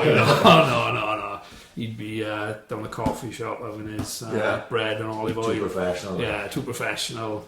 And when he comes in, are you looking at him thinking there's something about him straight away, or do you just think he's just one of the boys? Like straight away, really? He was like the model professional. Everything he did was he'd sleep, breathe football, and at the time he was doing the La Liga for Sky Sports, if you remember that. And yes, I do. Him and Teddy Gibson, man. Teddy Gibson would never probably get on TV now because he was like Wimbledon. He played for Man United, man. I think Teddy Gibson still does La Liga. Yeah, he does, yeah. He was on Barcelona. Yeah. Barcelona. Good for him, lads. And he says fucking slag him off, to say suits. And then he played for Man United. You know what I mean? Like I said, Martinez, I remember that on La Liga. And Gillan Balaguer. We're still up again for saying Pablo Hernandez is the next Lionel Messi. Dopey Spanish twat he did. Yeah. It's a statement. But you listen to Martinez on that, and he'd be like, "Oh my God, this guy just knows everything about football." Like, well, do you know the story about his old man, innit? They reckon his old man was like a manager in the Spanish lower leagues, and they reckon as a kid, he'd go in his house and it's just football talk. Like they'd be pulling out. His mother would pull out the paella, and they got the salt and vinegar and four tactics. Like, you know what I mean? They reckon he was fucking football drilled into him, and he's done incredible fucking career. Like, but knowing the guy and the way he was as a person and a player, I'm not surprised at what he's done. Like, because he obviously was captain when he was down the Swans. Good footballer. Brilliant footballer. He probably should have been playing another couple of levels higher. How the fuck we got him? I don't know. Flinney. Flinney was underrated. See, people. Great manager. Look at what Flynn done with the under-23s. Flynn took the under-23s onto another level, and then sort of passed the generation really on to like what Coleman did. You know what I mean? Flinney, very underrated manager. If you sort of put the Swan squad on paper at the end of that season compared to the team on paper at the beginning of the season, what a different team. It's a good side. The players that he managed to bring in, I don't know how he managed to bring the players really? in. When you think of this, when you think of the beginning don't of the investigate season, that too much. Be like Savile and Prince Andrew. Savile and Prince Andrew got Flinney in between them. That wasn't the path I was going down, to be honest. 100% Flinney was in with Epstein and all them fuckers, wasn't he? You know what I mean? But, don't get me wrong, Flinney, brilliant. He was a great manager. How he got some of the players to sign that he did, I don't know. But would it be him being a character or just like contacts? I don't know whether. I think the whispers were that obviously at the beginning of the season when I signed, you know, there was a wage cap and that was it. They wouldn't go above that for anyone. Yeah. But I think when the shit started hitting the fan towards the middle of the season, I remember Boston away, we were bottom of the Football League and it was looking bleak.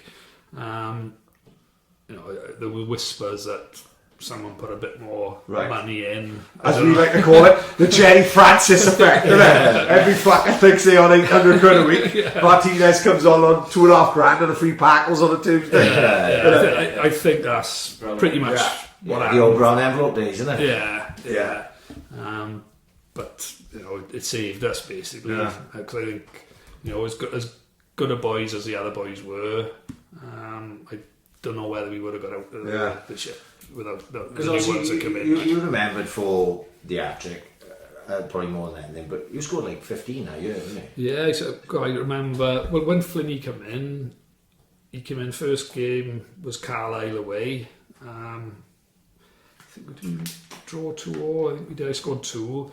And I think I was on 9 goals in 11 games or something like that. Great run, yeah, I was on fire, but when Flinney came in then, for whatever reason, he started playing me on the left wing. I've never understood it to this day, but he liked this formation, 3 up front. Well, let's say 3 up front. It was like 2 wingers, like 4-3-3. Yeah. And he had me out on the left. Would it have been a more like number 9 as we call it? Oh, definitely. Yeah. Well, like 9 goals, 11 games, and we were struggling. You know, it's not a bad return, but yet he put me out on the left. Like, I can never understand. I didn't score for 18 games then. Really? Yeah, and literally... It's such a good start. What it could have been like. And literally every week, the press, every week, the goal drought. And no matter who you are, it starts getting into you after a while. The pressure, you know, we need goals and not scoring. But they were looking to me all the time, like, and, you know... Who was playing then in the 9 at that time? Who was playing in the 9? If I can remember. I know. Like, also been there, was he not? Who was the main? Was it Nugent? I think come in by then. Yeah. I think he'd come in by then. And I think Mark Richards was another one. Mark Richards, yeah, he came in. But yeah, for whatever reason, obviously I'm left-footed, so it makes sense for me to play out on the left. But I never got my head around it, and there was so much pressure on me to score goals because the start they had, and every week, like I say, I was getting off the press. You haven't scored again, and I think, like say, no matter who you are, it's going to start getting into you. And it did. But as soon as I scored, then where was it now? I think it was like a tap in. I think it was Southend at home or something like that. As soon as I got one, and I scored another 6 in like 8 games. But I started playing up front again. What was what fucking tournament was it in, or what competition was it, I should say, where he scored a free kick against Wolves? Oh, was it the Carling Cup then, or the equivalent of the Carling, the League Cup? Milk, is it? The Rumbles Cup. I'll never forget that game because I was like, can you remember? No, I can't remember that one. No. Yeah, it was like hit the crossbar and went in, but that was. Is that home or away? That was home, because it was Wolves. I think were they in the Premier League at the time?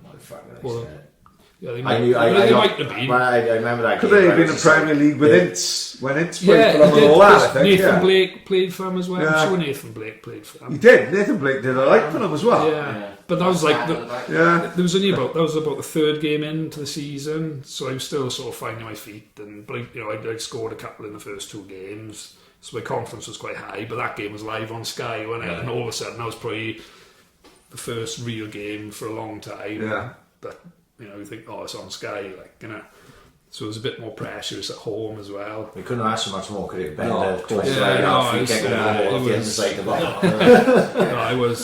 ended up losing the game in the end. I think it was 2-1 in the end.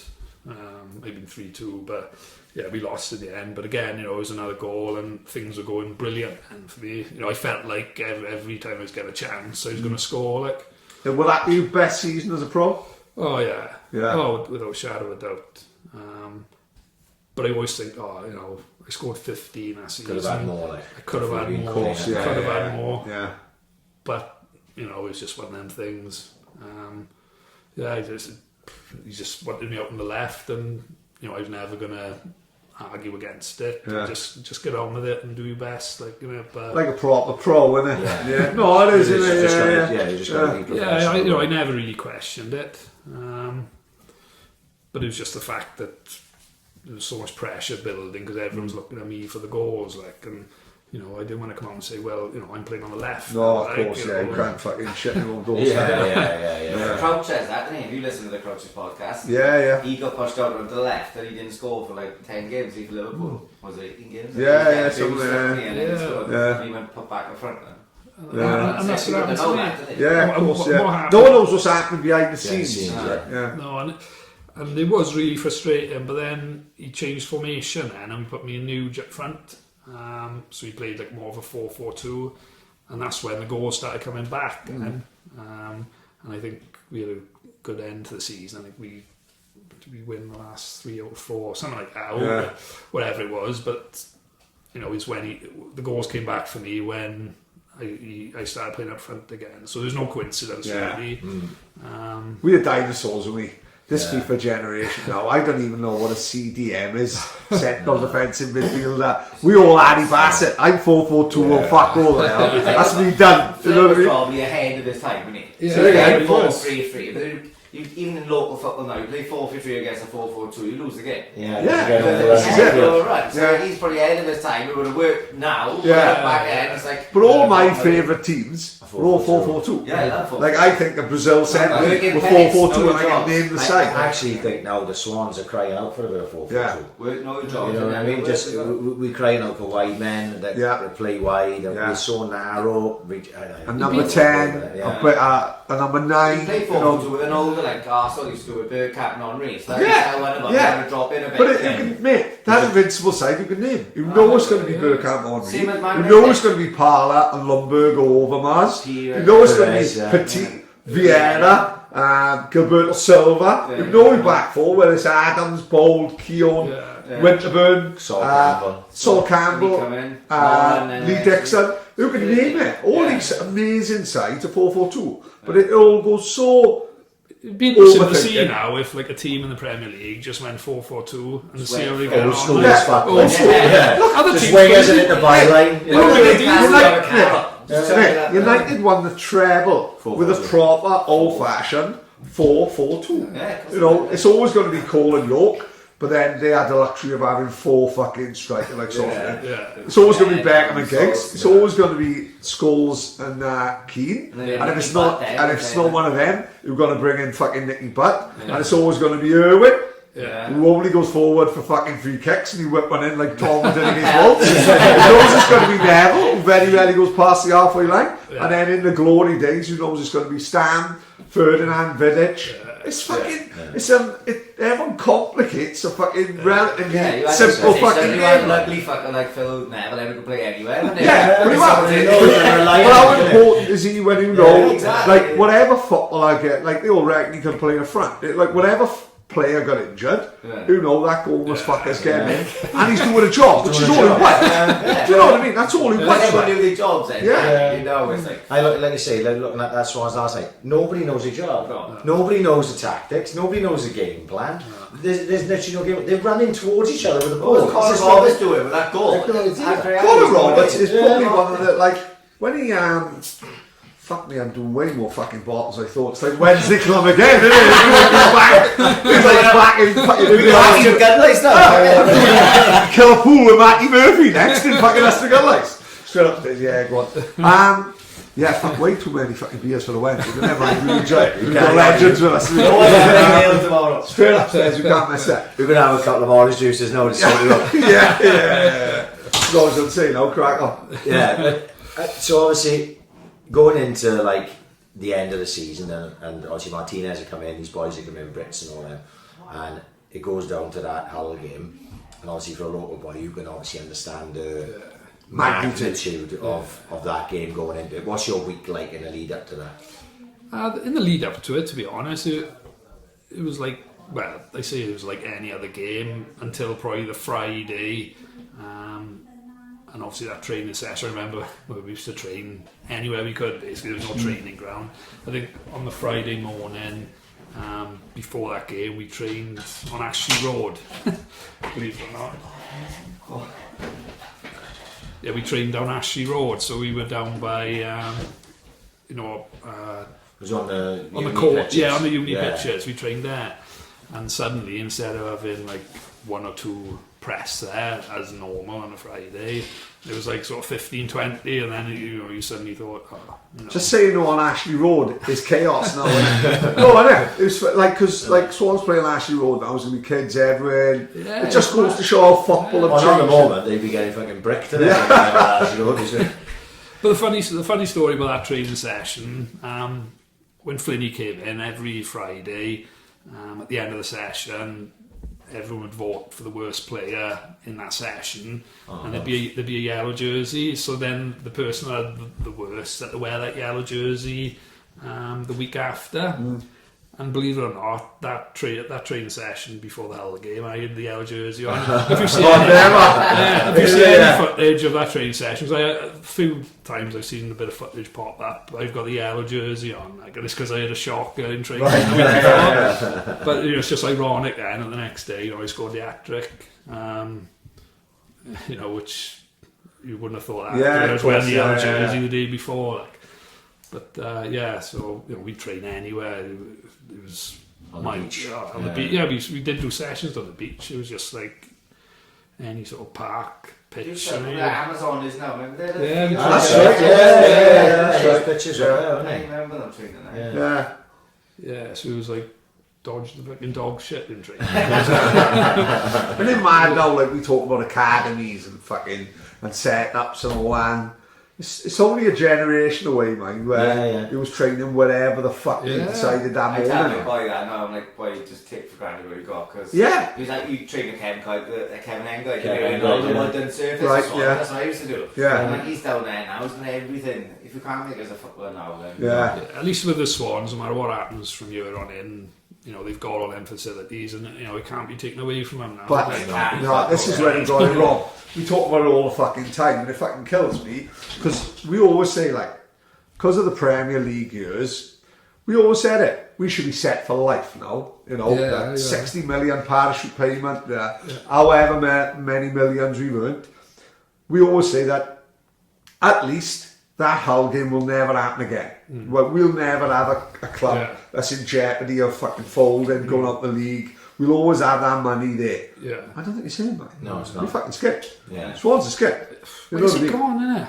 Where's it gone? They stay in Category 1 next year. I saw that. That's a good thing. So that's a good thing. And I think that's only come across now a lot because of Liam Cullen. He's done this thing and they've started putting him in the squad. So they see a future. But I think as well what happened to keep... I'm just looking from the outside in, I don't know this, but... Moving on, Baston and Carroll and these boys they did in the window were on decent wages. That probably made them go, we got a little bit of leeway. Baston on 40 grand a week? That would be on big money, wouldn't it? Yeah, and Carroll would have been on Premier League wages. So say we're looking at, you've made 5 million a year, 6 million a year off them. A lot of money. Wages. Yeah. A lot of money. You can afford it. How's it come to this? So you think the players they've sold in the past and they've had all this money for? Where's it from? I'll tell you why it's gone. It's because we've just named 2 players now that we brought in. When you bring in players that are fucking hungry, they're in League 1, they're League 2, you bring them in to give them a chance, and they're on 10 grand a week. They're on 2 grand a week in League 1, and then you gives them 10 grand a week, and they fucking love it, and they are determined to fucking make sure they fucking stay there and they're hungry for the game. You either buy them, or you go out and buy AU for fucking 50 grand a week. We don't really give a fuck. Boney, second time round. He doesn't give a fuck. All he's happy that his boys in Dumbarton, his boy is 23 years old. He's playing with the under 14s. No fucking check his age. No fucking check his ID. I think no gives a fuck. Mate, his cock is bigger than the bastard. He's 30 years old. Shouldn't be allowed to happen. It's ridiculous. He's walking around with his cock out like a Newcastle fan the other day. He got banned, didn't it? Di Hawkins back in the day. Boney's boy he's actually smaller than Di Hawkins. Di Hawkins was a fucking freak of nature. Never happened again. The successful sort of players we've had over the years, and you go back to even starting a League One and maybe even League Two. We brought Trundle in for nothing, right? Robbo in for nothing, right? Trundle's playing for Wrexham. All these boys come in hungry, and then when we went up to League One, we buy Ashley Williams. I think it was 400 grand, which was quite a decent bit of money at the time. But look what he did for the club. Yeah, right. I didn't want even his biggest fan. I wasn't his biggest fan, but I can still look at him and go, I can appreciate the service he put in and everything, and then still went for like 10 million. So still earned us money, right? So what I'm saying is the mistake that they made, and what Thomas was talking about when Hugh Jenkins left, let's say he didn't get sacked. We did a podcast highlighting like his tenure at the club and stuff, and around the same time there's a guy on Twitter called Kieran Maguire. He's got a site called Price of Football, and basically he breaks down the finances of these clubs, right? And he had just done a Swansea City one, and someone had tagged me in it, so basically I just looked at it and I just did a layman's terms breakdown on the podcast that we did. And when you do it like that, if you listen to it now, because fuck if I can remember the majority of it. It's actually really I've been drunk about 3 other times since then. But it shows you, like, cause I know the same thing to you and Paddy and everyone else who goes, well, we just sold him for 15 million. How come we be fucking skint? Well, that's not about that 50 million. It's about the money that they ruined the club with previously. Like, so he broke it down over a number of years, and it's like a long process. Obviously, the podcast was fucking 2.5 hours, but. It shows you that we were like this on the limit. And this is when we were in the Premier League. We were on the limit of our. We had to stay in the Premier League, and not just had to stay in the Premier League. We had to keep selling our best players just to stay at the limit. Because we're not United in mind. We're not, or say Arsenal. We haven't got the 70,000 seater stadium with a season ticket of fucking and worldwide. Kit sales and things of this nature that brings in the revenue. Swansea's very small, and what they did was they actually just over-egged every fucking thing, and that puts us in the position we are now. This Trevor Birch is coming in, and he's like, at least he's being honest. He's going, you can fucking forget signing anyone. That's what he's rather that. Just be honest. He's like, look, we got to balance these books. If we don't balance these books, then we're going to club. We ain't going to have a club. There was something. Because you look at who the club, Bolton. Bolton are bigger than Swansea, you know, Bolton on a par. Barry not so much, I'd say we've overtaken them. But Bolton and Swans, fuck me, when you look at what we did. Portsmouth. They all have what we done at a bigger scale. Leeds as well. Leeds have done it. Leeds, look at these clubs that are just consistently doing it. And Swans are thereabouts. And there was a list went out the other day of all the clubs in the Football League that potentially could go bust, and Swans are fucking right in there. You know, because I think this Birch will get it right, because he's obviously football. If you go for the football, it'll be. That's why I said a couple of weeks ago we talked about it on here, and I was like, look, it's going to get a lot worse before it gets any better. Last night I was watching that game and going, just start the year, we're not going to have some of these fucking players, and our squad ain't going to be as good. So we're not going to be any better than we are now, unless they can work magic with, a worse team. We'd be lucky next year to have, I'd say, 4 that starting lineup.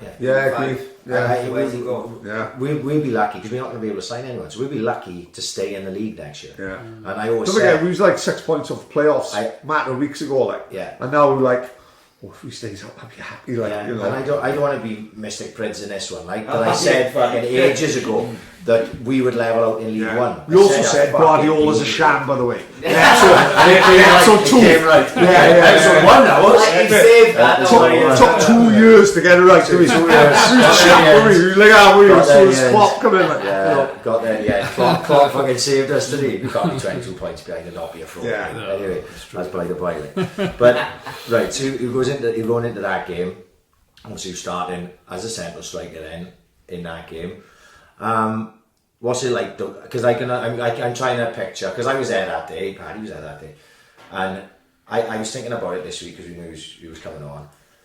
Take all the other big games that we've been involved in as Swans fans, right? And the Wembley trips and the Cardiff, we went twice, Carlisle and had the LDV in the playoffs and that. Nothing compares to that day. I mean nothing. Because those games, like the Reading game would be as the closest probably to that day, because there was such jeopardy. I always say that was if you name the best game of football you've ever been to, like Carragher does on this thing, and it's that fucking Reading game, because it had everything. You know, we come out the fucking blocks, but then we get brought back, and he thinks, fuck me, how much is on this fucking game, like, you know? And then he thinks back to the Hull game. That's why the Hull game, I think, there's no Reading game without the Hull game. That's why the Hull game has got to go above the Reading game, right? But that, I remember that week myself, I'm bagging nerves all fucking week, and then we get down there, like we was like standing outside the Potter's wheel waiting for it to fucking open, like, you know, boys, we need a pint, like, we was fucking bare going in there, and obviously on the bank, it was fucking mental, you couldn't move, like, you know, and, you know, for you walking out and seeing that when you're coming out, that must have been fucking like shivers down the spine and stuff. Yeah, it was like an atmosphere, you know, like nothing else that season. You know, you could sense the importance of the game as soon as you got out on the pitch. Nowhere like the Vetch. Oh no, like as in atmosphere and when it's busy. Nothing like it. You know, whether it's a Saturday afternoon or a night game, you know, I always like the night games as well. But it was just a proper football ground. You know, don't get me wrong, the Swans had to move, didn't they, to the Liberty. It was just, you know, the progression of football. Really. But, you know, I think most of the Swans fans are pretty do anything to go back to the bench. For one more afternoon. It's like Brentford. It's happening in Brentford at the minute. They reckon Brentford who like walk up or drive up to the ground. They reckon you can't even see the ground. I'm sure two sides are standing. Are they? Yeah, we were on terrace. So like they move into this new ground, and even they are worrying about what's going. You know, at the minute Brentford on fire. They won't worry if they go up. They won't worry if they go up. Yeah, exactly. But like you look at the West Ham thing, like the fans didn't want it.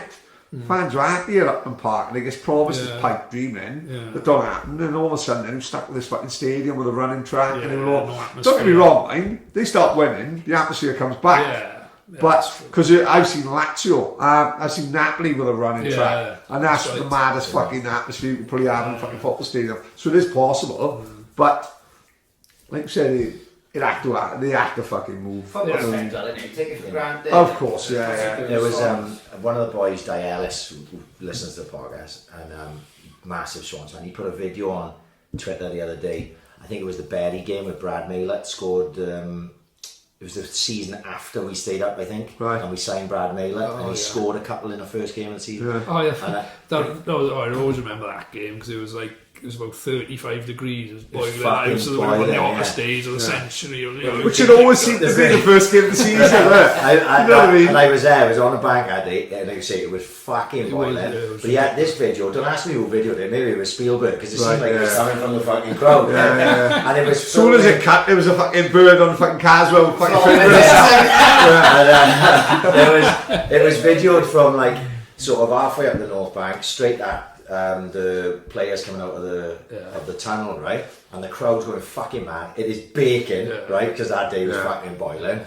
And I watched that video and I had like shivers. I was like, fuck, I was there that day. I remember that. That was fucking mental, like, you know.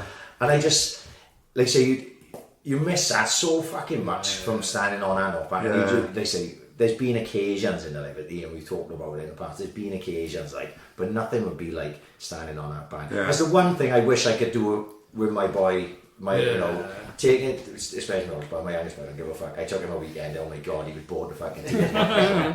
It's a form of bullying, isn't it? Yeah, you know, forcing him to go, like, you know. But like my oldest boy would love it. Like, you know, just standing on that bank and just experience it one time. I know you can't fucking get it. I remember, I always talked about that. I always talked about, it's probably like, say, behind, like, we talk about Al and we talk about Reading, but to me personally, like, we played Monaco in the Cup Winners' Cup, we was always in the Cup Winners' Cup, and we lost, randomly, I think Arsene Wenger was managing them at the time, right?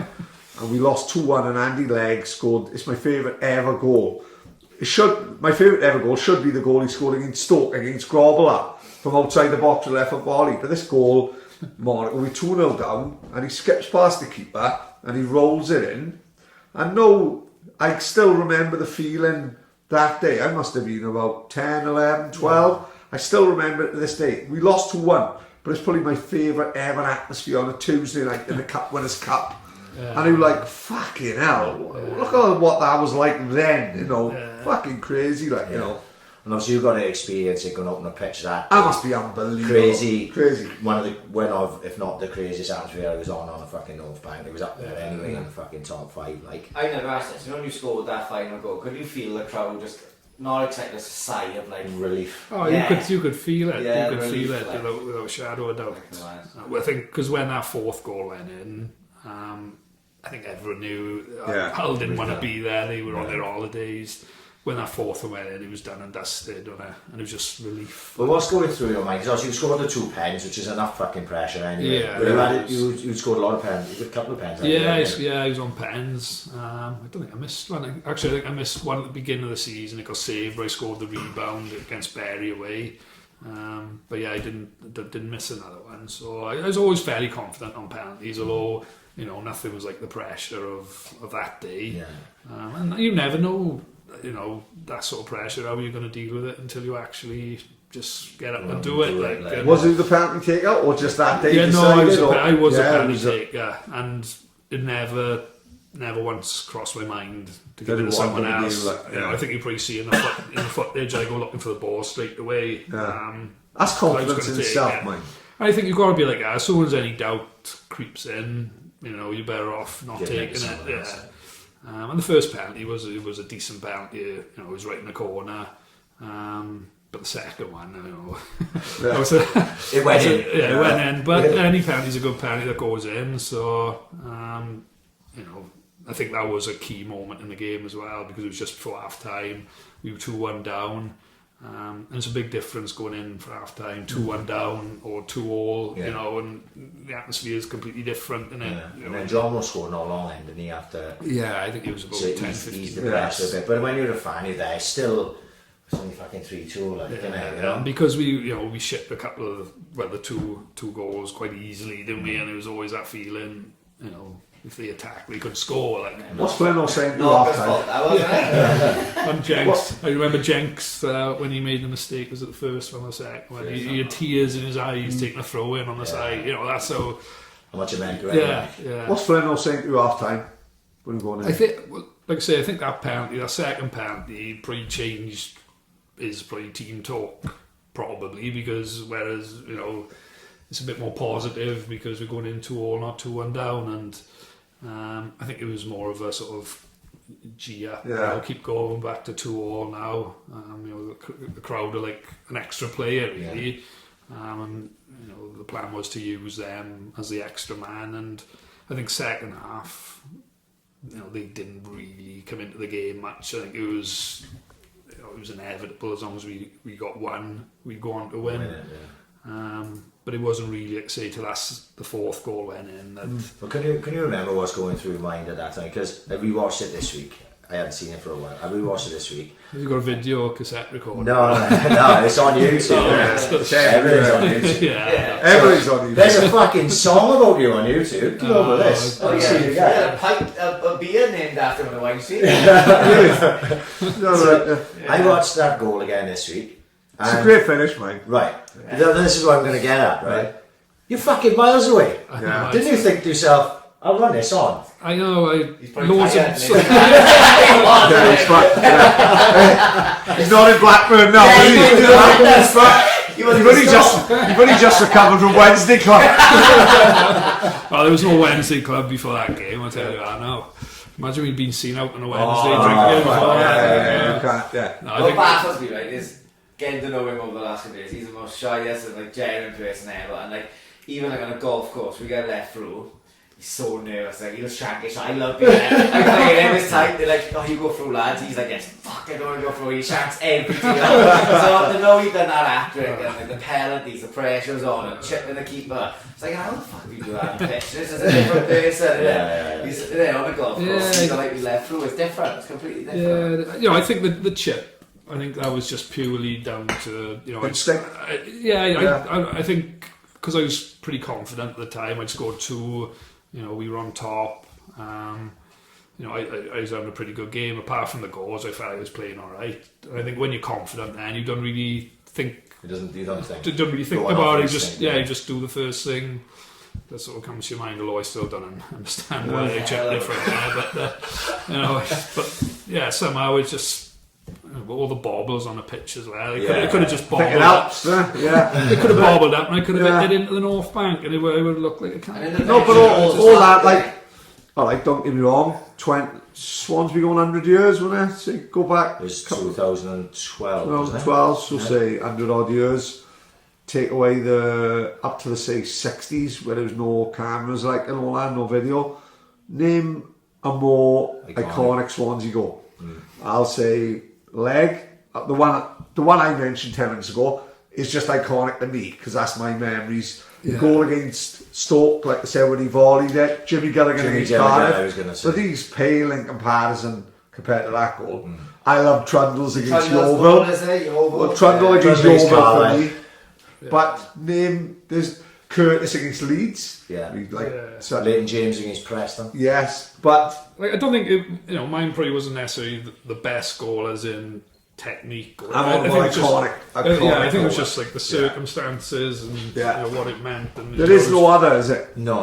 And the fact the winner could have been a penalty, but the two others were penalties. The actual fucking winner was like a fucking something special, like Yeah. Because then, like you say, that's like Todd said, the relief, innit? Yeah. We go in fucking mental in the crowd. Like, I can't even actually. I probably had about 12 pints and half a gram of that. Like you said, there's no Wednesday club. There was I can't remember the feeling at that point, obviously, but you just got to go mad, and then after that you go, that's it. That's fucking it. You know what I mean? And then there's that relief then. What and it's just like seeing... time was the goal then? What minute was the goal? Do we know? 78 for now. 70 something. Yeah, late enough. It was because I think by then Hull, once that went in, like you said, they were on their holidays. area. These are the years before Dubai existed. They cracking area.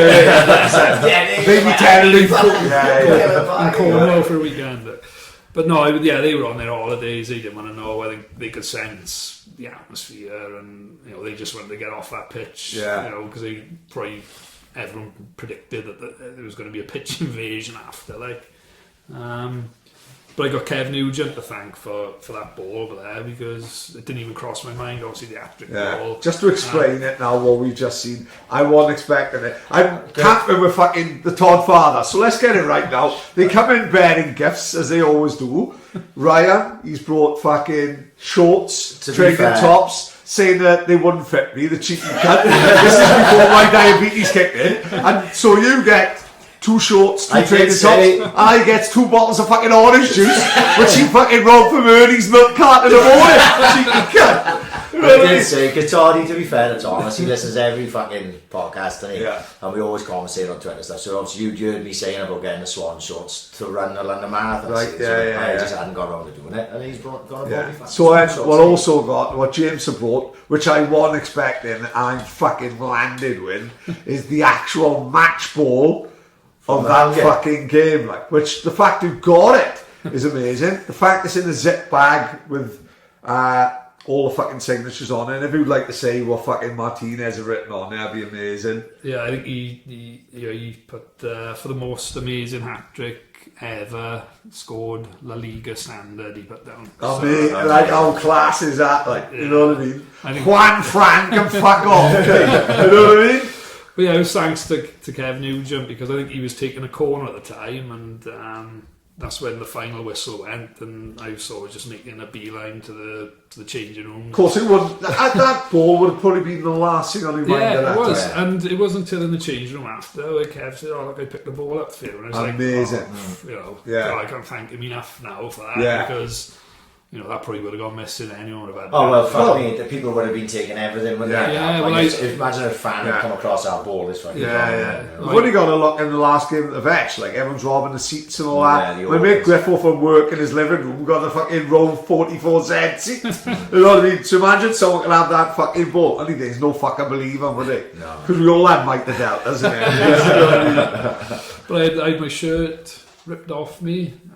Really? My shorts as well. You might have seen a few years ago the guy that had my shorts. Fuck off! No way. Yeah, he contacted the Swans or something. And Yeah. Anyway, we ended up getting together because he wanted to give the shorts back to me. Don't know Amazing. what. Big fan of that. Not like fucking Steve Hodge when he played Maradona and he had Maradona's and he paid his pension. He sold him 120 grand in Sotheby's. At least that fucking had the decency. Did he really give it back, did he? But in the end, I let him keep them. I said, look, you know, I love that even more. Fair play. But the guy that had my shirt, I think he's a big Swans fan. Yeah. I think his boy's disabled, and it's like I couldn't understand. My shirt's gone. You know, the shirt would have been the next best thing Of to course, the ball. Yeah. And then the following season, and he had the cheek to come up to me and ask me to sign it. Like, No, I have to. Fucking rodent is what he is. Crack on. Well, you know, Grab a fucking bottle of orange juice, you can. I obviously signed it. Of course you would. I got the ball. That's the most important thing to me. And I lost my shirt and shorts, but the ball means a lot. But like I said, I was not expecting him to strut in with that. No. Because that's probably the last thing. You don't even think of the Actric ball, do you? No. And like I said, you fucking probably so emotional that Because if day. it was any other game, we would have just gone, go and get the ball. Yeah. That game is like... I wouldn't, if Nugent hadn't got it for me, anyone could have had that ball. All the fans on the pitch, and we would have gone missing. Yeah, but it's not like today. Today now there'd probably be 20 balls. So the match Yeah, ball they of course, got now, yeah, it's like any ball. course, There was probably one ball. No, do you know what? Yeah. You are spot on. Probably one, maybe two most, like, you know what I mean? Only days it is at the vetch, man, because I don't think the kids understand this day and age. Like, when I was a kid, there was no, like, football. This is going to sound stupid. Footballs were iconic. Because I remember the Tango 82 World Cup ball. That was a Christmas Day present, wasn't it? Christmas Day. I don't know, I had one Mike the Delta football as a kid. And they wouldn't let me fucking play out in the street in one went, right? All I did as a kid, right? I drive past my old house in one way now and again, and there's cars everywhere parked on the street. That was my football pitch as a kid. Yeah. The two wall, who had Dez's garage one side, and one went terrace brick wall the other. That was my Wembley. Every day, who'd fucking hit that, and I would be fucking Ian Rush, or I'd be fucking John Aldridge. That was football in them. Like, my old man wouldn't buy me a leather football. He'd say, you stupid fat cunt, you're playing on the street. You'd be fucking ruined in fucking half hour. I was mad at my kids. They asked for new balls. I guess I said, right, I'll buy you this ball, but you're not allowed to leave it out the back. You bring it in any time, right? Fucking next thing I knew, don't even think about it. The ball's out, it's rained, you know, and the ball gets fucked and everything. Yeah. The amount of fucking footballs out my back garden that are flat and are full of fucking water. Kian had one, the new Premier League one, I think it is, for Christmas. See how nice it is to it. Yeah. Because I don't like the modern balls. Because I like hard, old school, fucking shooting fives or whatever the fuck. But this one, don't ask me. God, I feels like I can play with this fucking ball. I'm like fucking pinging balls across the pitch. It's easiest. But this is what, like I said, even in like Swansea League, the footballs we used to play with was fucking heavy. No, like every fucking my generation got brain damage. Yeah. I talk about Mike that, like I see that, and I see a Mike the Delta. I never played with them, with the Saints. No, they all got fucking. It's just plain white Mike, doesn't it? Size Size what? Mike it was whatever size you had. Fucking Wally Pop, we only had 9 minutes. Fucking Mike the Delta. What I said, I'll never get it. Right, stands out to this day. Right, we had 9 men. We had 8 men. Matty Quint is 53. Wally Portman's 64 and on a kidney dialysis machine, right? Playing, saying, don't tell Cheryl, his missus, she'll fucking kill me. He's on dialysis on a Friday, playing for our centre half on a Saturday. In his day, great footballer. He's fucking 65 and he's fucking on dialysis, right? He's centre half. Richie Jones, these are all managers now playing, right? Richie Jones, great keeper, but he's blind. He can't see. He's technically blind. He's on disability. He's on PIP. He's on PIP and everything, right? So he's blind. Makes a save like Levy Ashen. Like not in his danger, the keeper. We're 1-0 up against Penlan, right? Wally Portman comes into the middle of the fucking pitch and he says, boys, I've been involved with the Saints for fucking 43 years, right? If we fucking win this game today, it's my finest achievement in fucking 40, 50 years. It's amazing. We lost 9-1. Right? We lost 9-1. I'll never forget. I was fucking tapping. Right, Wally Popper went in. He retired. Wally Popper quit. And, but generally, no fucking talk about football, Mike the Devil. We never had Mike the Devil. They were a fucking white football. You know, and if it was white and it was blown up, we'd fucking play. These kids now, they got it fucking easy. You know what I mean? That's why the balls move about so much now as well, don't they? You see these free kicks go in, Ronaldo. 1 year. Was it 2010 World Cup? That was the first year the keepers moaned and moved, wasn't it? Yeah, that's right. Because it started with the Predators, isn't it? Because the Predators, and that was the whole point. The Predators were good fucking That's it, him caught on the outside with foot. Yeah. But then one day we have a tidy ball and he went in it. He was like, fucking hell. Remember when Ronaldo took the free kick and moved it about 6 times? I'm like, fucking Ronaldo, shit! I'm doing this till Ashley Road against fucking Carrick White. You know what I mean? It's the ball, it's not the player. You know what I mean? I remember Roberto Carlos's free kick for Brazil. Was it against England won that, didn't he? Yes, they did, Latournois. He bent it around the wall, didn't he? Second best left footed goal behind Tomos against Allen. You know what I mean? So after that Hull game, man, I bet you had a Wednesday club after the Hull game. It was fucking Saturday, Sunday, Monday, Tuesday. It lasted a week. No, I remember we went out after the game. We were going out to celebrate, so we all we meet in the, I think it was Pitch and Piano. I think it was still there, Pitch and Piano. Yeah, still going. Yeah. And it was like 8 o'clock. We'd all meet there, have a drink, quiet drink, celebrate. And somehow, I don't know how, but the fans must have got word and we were in there. We all turned up, literally, you couldn't move in there. It was so many fans, and what an atmosphere. We walking through and everyone tapping you on the shoulder, well done, putting drinks in your hand, like, it was just, great feeling, wasn't it? Like City has won. I'll never forget that feeling. Yeah, when you're 60 and you look back and everything, even that, just walking through that bar. It was unbelievable, and like say we were all there as well. And it was nice to share it with the fans as well. So I know technically you shouldn't. You celebrate and staying up and out, but Everton did it as well. Like I read this, it's probably the best football hooligan book I've ever read. A guy called Andy Nichols, and knowing Everton beat Wimbledon 3-2. Right. To stay up. Bear in mind, Everton never been. That was Graham Stewart scored. Graham Stewart scored. Barry Owen, I think, scored. I'm sure Barry Owen got a goal. And he was saying, like, that was one of the best feelings. Because Everton never been up the league and all that. Yeah. And the build up to the game is even better because, it could have gone. Could have ended in tears. In the week building up the game, a reporter asked Vinnie Jones saying, are you worried about the game Saturday, what the atmosphere's going to be like? He went to Everton, not West Ham, but Everton at the time, their hooligan firm was known as the County Road Cutters. All with razor blades and all that, it was right heavy mob. And someone had paid a junkie something like £1,000 to run on the pitch and slice Vinnie Jones, right? And it didn't happen, but they reckon it was the only reason it didn't happen was because they won. They reckon it was like all set in stone, where this fucking junkie would do anything for a couple of quid, was going to run on, and they used to have the two razor blades sellotape together, because they reckon you'd slice it, and it'd be hard to stitch up. This is fucking, like, if you've done it once, but because you've got the tools next to you, they pay this fucking junkie, like. But other than the Man City game where Aguero scored that goal on the final day, don't you rather watch the relegation battle? Because I love seeing the excitement of staying up. It's better than winning the league. This is what we're on about the Carragher documentary, the Carragher podcast, how fucking good it is. Go back on it. The Owen one, like I said earlier, it's the best hour and a half ever. What fucking made me sad was how good Owen was. Like, Michael Owen will tell you, he said, between 11 and 19, he said, I'm the best player in the world.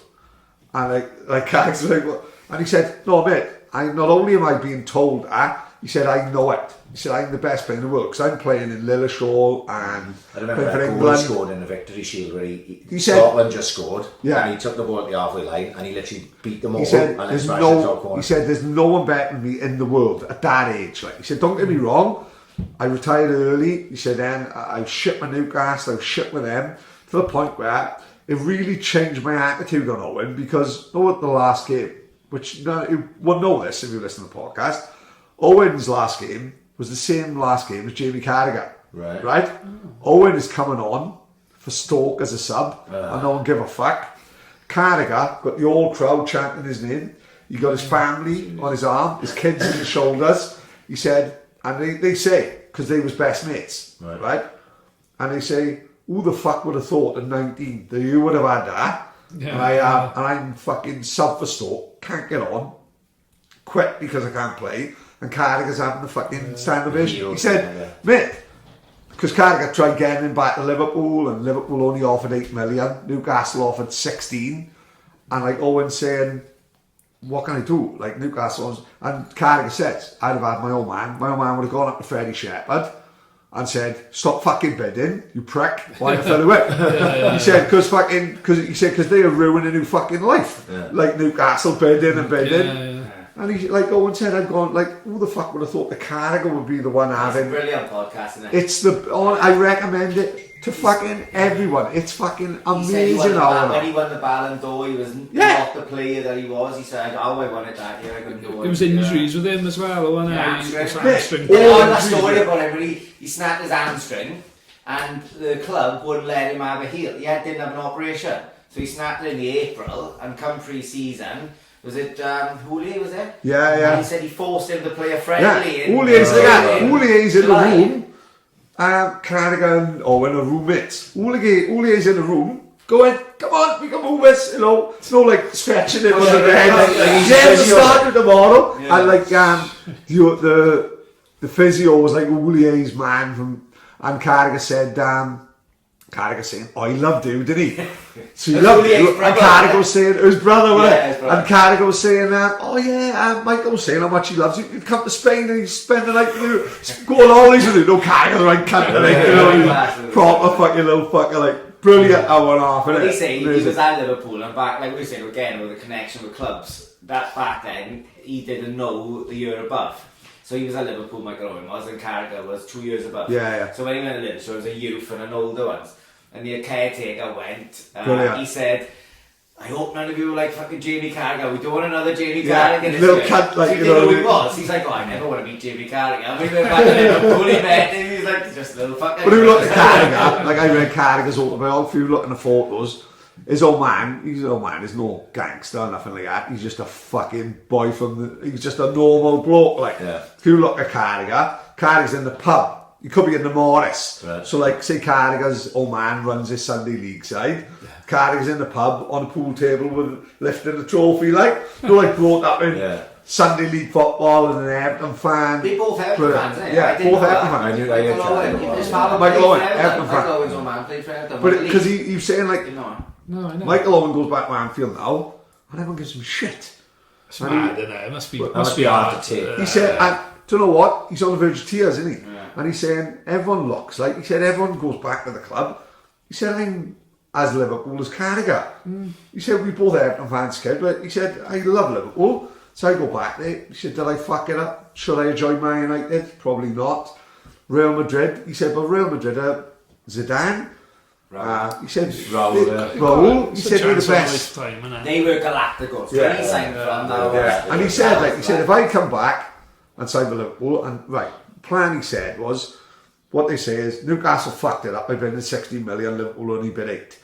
So they say, like Michael Owen says, oh well, I'll go back to Newcastle, and this is in the contract, I'll have a year with them, and in this contract they're saying, if Liverpool come in for the bid, even if it's fucking 2 million, I can go to Liverpool. And he went to Newcastle, got injured, and all the fucking Carragher, Gerrard, and all saying, bid for Owen. I think it's Benitez went, no, I don't fancy him. They ate Benitez, isn't it? A lot of people He moved off the career. Yeah, crazy. It's really fucking worth listening to. Like, amazing. So anyway, what I was going back to was this is now I remember 2 colas in the bottom of orange juice. I tell you what done was Paul Mercer saying about the last game of the season. Know what when he said about the Aguero thing, it'll never happen again. That. Like the Mersons on Carragher, and he was saying like fucking that finish is probably bigger than Aguero because the top two are playing each other on a Friday night. The cup final was on the Saturday, and it always used to be the league would finish and the FA Cup on the Saturday. Because of Hillsborough, the cup final was played on the Saturday, and then you had Friday night then, Friday after. Why the fuck was it on Friday? I don't know. I remember watching it for a half hour and then going out the street and playing football on my own, like without my mother, like the delta. You know what I mean? Yeah.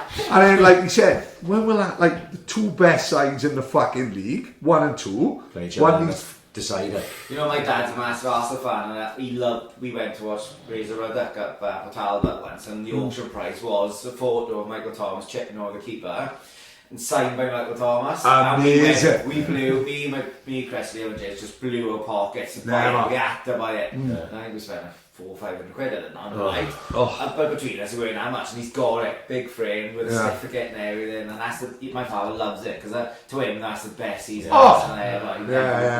I remember that 80s Arsenal side with Michael Thomas, David Rocastle. My God, what a footballer! Like David Rocastle, Perry Groves, and Martin Hayes. Martin Hayes was an amazing footballer. You know, brilliant. So, like you say, because obviously you had an injury then. When did that happen? How did it happen? It wasn't a tackle. It wasn't anything. So this is the season after this now, is it? The season after. Well, the season after, Brian Flynn was still manager, and he just, for whatever reason, didn't want to play me. Because that's not starting. It's not like. If I remember rightly, correct me if I'm wrong. He brought in Trundle. Yeah. Connor. Yeah. So obviously Flynn was bringing his own boys in. Yeah, that was it. So this is why Mumph had an issue there as well. Yeah. Because Mumph got edged out. Without a shadow of a doubt, if I hadn't scored the 3 goals on the last day of the season, he probably wouldn't have kept me for the next season. Do you think so? Yeah. I genuinely believe that, and I remember when I went in to negotiate my contract, basically he had no choice in the end, because if I hadn't, even in them days, I do like the legend, like who kept us up, because I think it gets bigger with time. No, like you said earlier, when we go up, all of a sudden that's it in the Premier League as a knock-on effect with you, doesn't it? Literally, probably after that initial thing for the first couple of months after we stayed up, it all sort of simmered down a bit, and for years really, although it was still always quite a big game, it wasn't until Swans reached that Premier League suddenly my phone started ringing. I can fucking imagine. Suddenly then everyone wanted to speak to me, and that's what I was saying earlier, the game became so more iconic then, because the Swans had actually got the Premier League, what was it, 10 years later, or it was about 10 years later, or less than 10 years later, was it? But every year they kept improving, didn't they? And eventually reached the Premier League, and that just made that day that much more significant. So for the first sort of few months in the Premier League, my phone didn't stop ringing. Does that change your life slightly? Because no one would probably fucking do your head in the way you are. No, you're very understated. Let me manage you, I'll make you a fortune. You won't let me do it, and he agreed to so much stuff, and they get paid at a penny. Yeah, I never. The whole game come around with it. You're not expecting to get fucking paid to play juice. You can have 2 bottles of orange juice if you want. And first one shots. I never asked for a penny for anything I've ever done.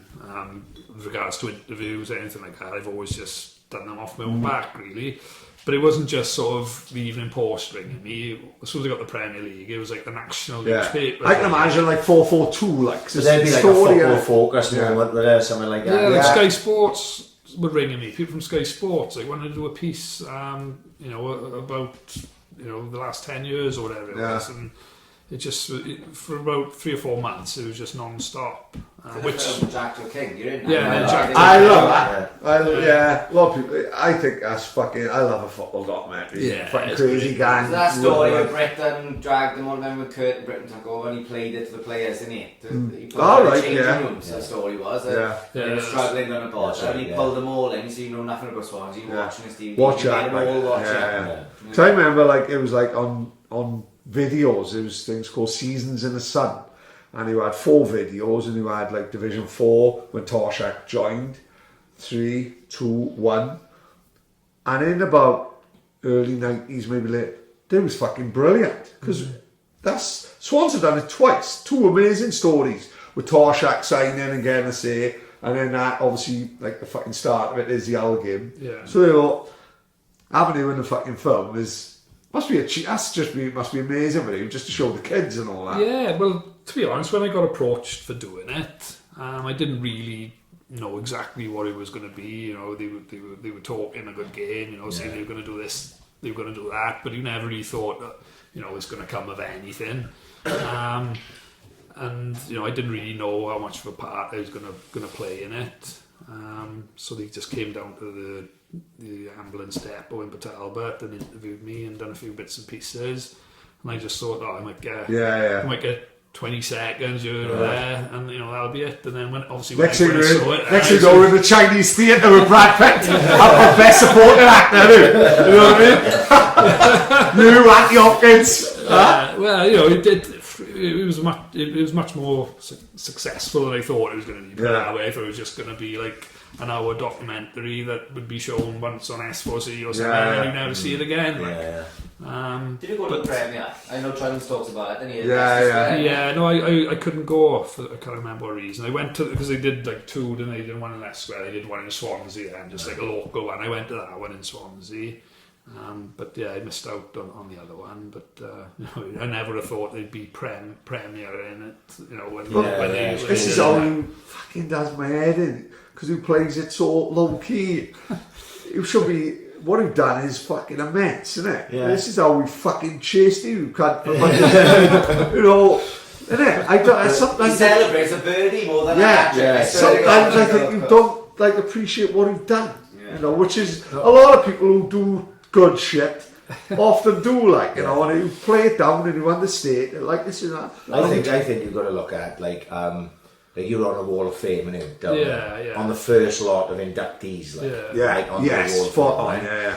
So you know, that tells you that's how the club holds you in that esteem. You know, I think the fans will hold you in that same esteem, because, like I said, there's no Reading game without that game. Yeah, spot on. You know, there's no Carling Cup final win against Bradford. There's no beating, you know, Liverpool at Anfield and doing these things. If that game doesn't play out the way it plays. It was as important as, say, Wilfred Boney or Michu, isn't it?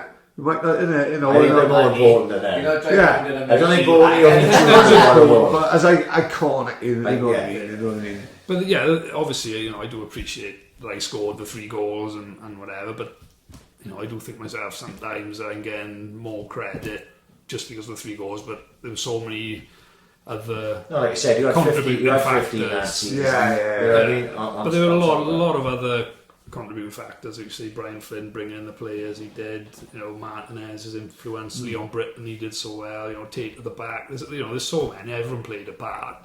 You know I scored the goals and they turned out to be important goals, but I was just sort of a cog in the system, and you know, there were so many other people that deserved credit as well. Like, if we had Mumford now, and Mumford scored those goals, he would go, well, the rest of them was fucking garbage. And if it wasn't for me, chatting it over the top, I'm definitely the world's first diabetic player. The Gary Marble. You know what I mean? Mumford's in Spain when this happened. He wants a fucking stand. That's the difference in personalities, though, you know what I mean? And that's obviously, that makes you the person you are. And you know, there's definitely a charm about that you're not like, bigging himself up about it. And you know, we had to work to get a year to fucking even talk about it. Because like for us, you know, as fans and for people who are listening to this, like, you know, you were, like I said at the start, you're a massive part of the club's history, you know, and I know you will always play it down until you fucking in your 70s, 80s, whatever. But it is huge, and I think that's why the story has to be told in a way. Because aside from seeing you do the thing on Jack of the King, I don't know where I last saw you talk about the fucking Swans. And it's like, because a lot of people will be dining out on this for fucking the next 30 years. Because your life, obviously, sadly, your career had to finish prematurely because of the knee injury and that. But like your life goes on after that, doesn't it? Yeah. So like you realise that there's a point in your life where you can't play anymore, and then what's your thought process like at that point? Because you're going, right, I got to find another fucking career now. You know, was like obviously you're an ambulance driver, is it? Yeah, yeah. To be honest with you, it was difficult. There's no question about, you know, obviously doing something you love for 10 years. It's the dream, isn't it? Yeah, and it was literally, like I said earlier, as soon as I finished my GCSE exam, 16, that was it. I was off to play football, and you know, I never had any other sort of life experiences of working hard for my money. Like, although, you know, it was hard in some respect, but in a different way. But then suddenly you get that taken away from you, and it is frightening, and you never think it's going to happen. You know, you ask any footballer, even the ones that don't make it at an early stage, you never think, oh, I'm going to have to do something else, because you just always hope that, you know, you'll be playing football and making money forever. But you know, at some stage in all footballers' careers, it comes to a point where they can't play anymore, and all of a sudden they got to think what they're going to do next. Obviously, some players go into management, coaching, but for me, it's telly, innit?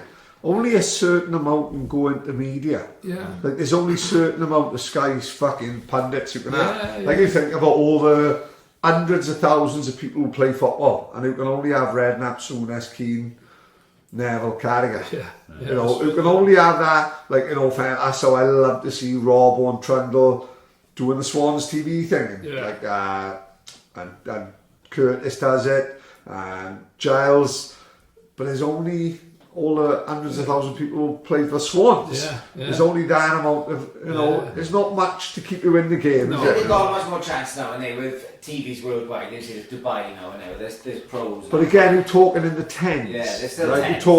You're talking, say 100 people in. So say Keys and Gray go out to Dubai, and they got Peter Reid, and they got their mates, isn't it? Peter Reid, they got Allardyce and all that. So there's 10, 20, 30 people employed there.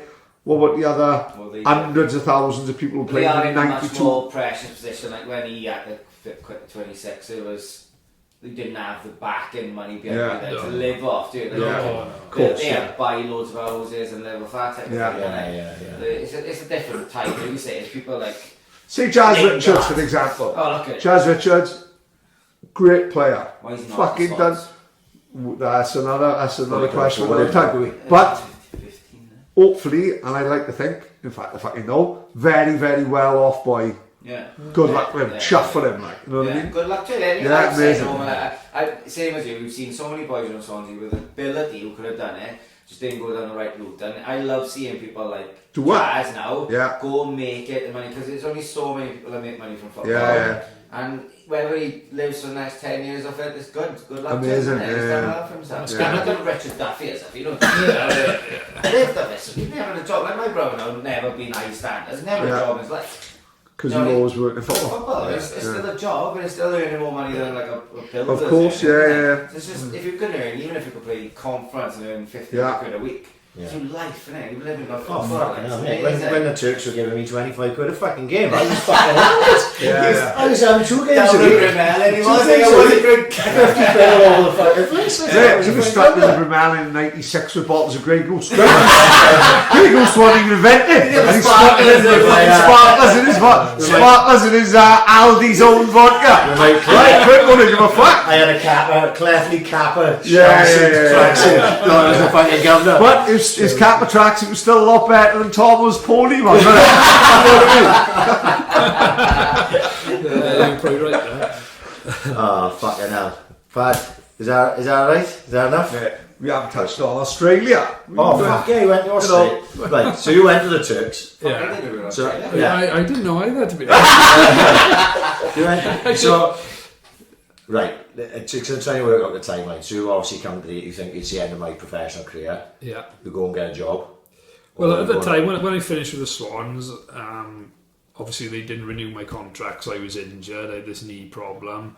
They sent me for 2 operations in the space of 6 months to try and get it sorted. Is that all private? Like a Santa Maria job, and it's covered with diaries in Austria. Really? Diaries. Sounds like a junkie from the Ghost, doesn't it? All of a sudden he's operating on the Legends team. In his garage. they send them to Professor whatever in America now, like. But I went to bloody Die the Butcher in Oxford Street. But I went to see him, so he operated on something, but it wasn't the right thing. Then I went. Oh fuck! I went to check his appendix. You operated on his knee. Come on, 240 tracksuits. Hey, since he decided to cut now. Yeah, so I had a couple of operations anyway, and because I was still injured.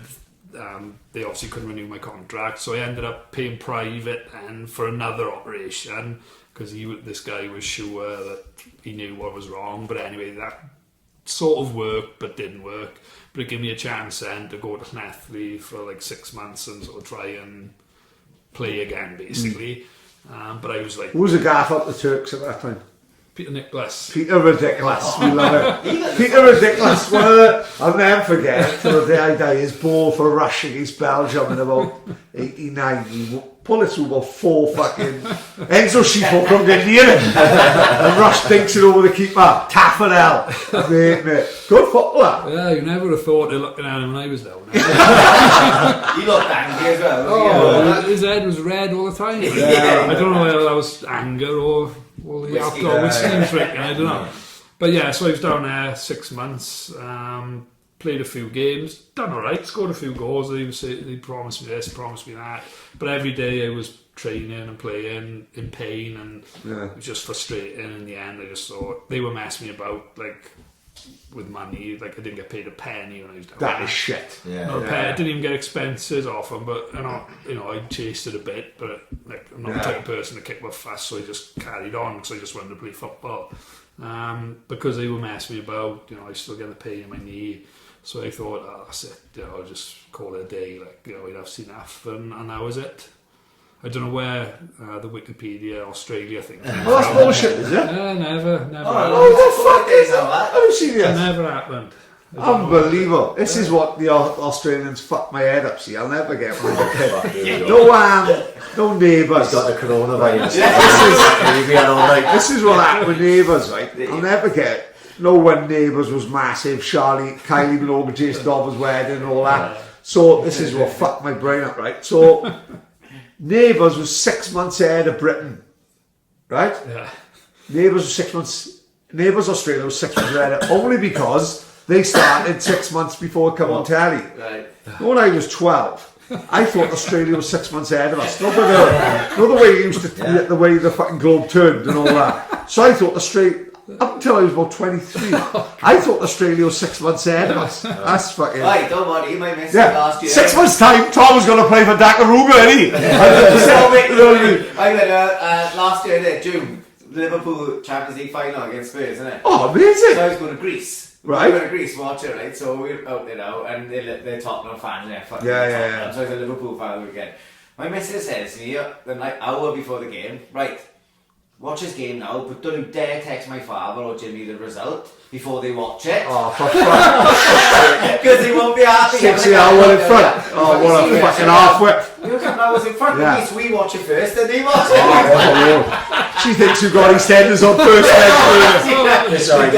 So I knew my missus was a keeper when I was first with her. Like, she's sick as fuck, my missus. I can say that because she don't listen to the podcast, but great. So we were I called Donna fat cunt and she listens. So who fuck knows what's happening? We was in a New Year's Eve party up with aunties or something. I was first with her. I'd been with her about a year, and like fucking parties going on, but someone got the TV on and EastEnders is on, and on EastEnders it's New Year's. The New Year's is on, right? So she's gone like this to me. How's it fucking New Year's there? Right? And I go, well, and then straight away I go like, well, London's ahead of us in time, and just turned away like that. And she goes, no, Jeremy, no. I said, well, yeah. I said, London's ahead of us in time. She goes, no, it's fucking not. I said, team, how long does it take to drive to London, do you reckon? Sure, I don't know, about 3 hours. I goes, there we are then, that's the answer to the question. I just walked off. I just left it. She's probably still stewing about it. That's why she thinks the postman in EastEnders walks out at 7 in the night. She thinks it's 3 hours behind. It's actually 2 o'clock in the afternoon. Brilliant. Oh, fuck. Right. Every bit as good as we fucking thought. I don't even want to hold it on for a couple of weeks. I want to put it up tonight. You know what I mean? I was excited to come here as a fan, right, as he was going to see Jimmy Savile at BBC. I couldn't fucking wait to come here. You're not going to believe this. I've been thinking about Jimmy Savile a lot this week. Jesus Christ. Because, like with the That's going to be cool, right now. You know that's going to be cool. Yeah. What do you think about Jimmy Savile? I'll tell you why. I'll tell you for why. Words fucking right. There's a photo come up today, Tilly showed me. Why the fuck she found it? I don't know, she's only fucking 12. Right. Philip Schofield. Yeah. Right. Hashtag hero, hashtag brave. Right. Photo come up today, Philip Schofield. The story go, right. I know exactly what you're going to say. There's a reason why Schofield came out when he did it. Yeah. So, Donna don't believe me, Simon Cowell's gay. Right? Because I saw a documentary about with Louis Theroux about Max Clifford, right? Yeah. And the story came out, and Simon Cowell walks into Max Clifford's office, and they say there's a story come out about him being gay. And Louis Theroux says, well, what are we going to do? And they said, no. So Max Clifford goes to the Sun. Simon Cowell's on Sunday morning then, arm in arm with two strippers from like Stringfellows, and they say that he's been fucking them and all that. It's fucking all bollocks. So you know how it works, right? Savile upset because Savile got away with it. Savile died, fucking all his kids, and it only come out when Savile fucking died. So Savile won. It's all very well shitting on his grave. Or fucking throwing a fucking spunk at his mother, who's fucking 90 odd. It don't matter. Savile won, didn't he? Savile beat the system, Savile won. So the photo come up there, Schofield, with a kid circled that Schofield met when the kid was like 14. Then the kid became his personal assistant for this morning, right? The kid got sacked 2 weeks ago, right? So the old thing was that this kid, something McGreevy, Michael McGreevy. Have you seen the video? I got a video on my phone. I've been all no, really. So like they say, they said this kid is going to out Philip Schofield. This kid is 18. So Philip Schofield comes out, hashtag hero, hashtag brave. He's been fucking a fucking 16-year-old. He threatened to go to the paper, see the boy sacked. So it's all like, you know, and it's like why did he come out now, innit? Why right now? Yeah, there's obviously there's always a reason. You know, I can't listen to what's those adverts he's on. Oh my God! Any car comes on now. I feel like I'm going to have a shower like Cathy Neal. And she got ripped by what about Brown and the Dad Mom. Every time I hear that advert, I shiver. Like when Thomas scored the third. I packed him in hell of a mess. I know. WeBuyAnyFag.com. Fucking unbelievable. Right. Cheers, it's been a fucking pleasure, mate. Like I said, when we started this, Toddy will tell you, when we started this, we never believed that we'd ever get to 10, let alone fucking 100 like this is now, and have yourself here and the likes of Trundle, Brett Senzo, and all the fucking people that we've had up till this fucking point. That's it, really. Fucking hell. Just make sure you save this fucker. Might not be funny. He's been in now. He'll probably come up next Wednesday. We'll have Wednesday Club every We struggle to get him in here. Go on, As a fan, I listen to you every Friday morning. I look forward to Friday in work, and I hate work. I listen to Friday morning to listen to you two, and don't stop. Because as much I know it's about money, and you put your time up, but don't stop. Top man, Todd.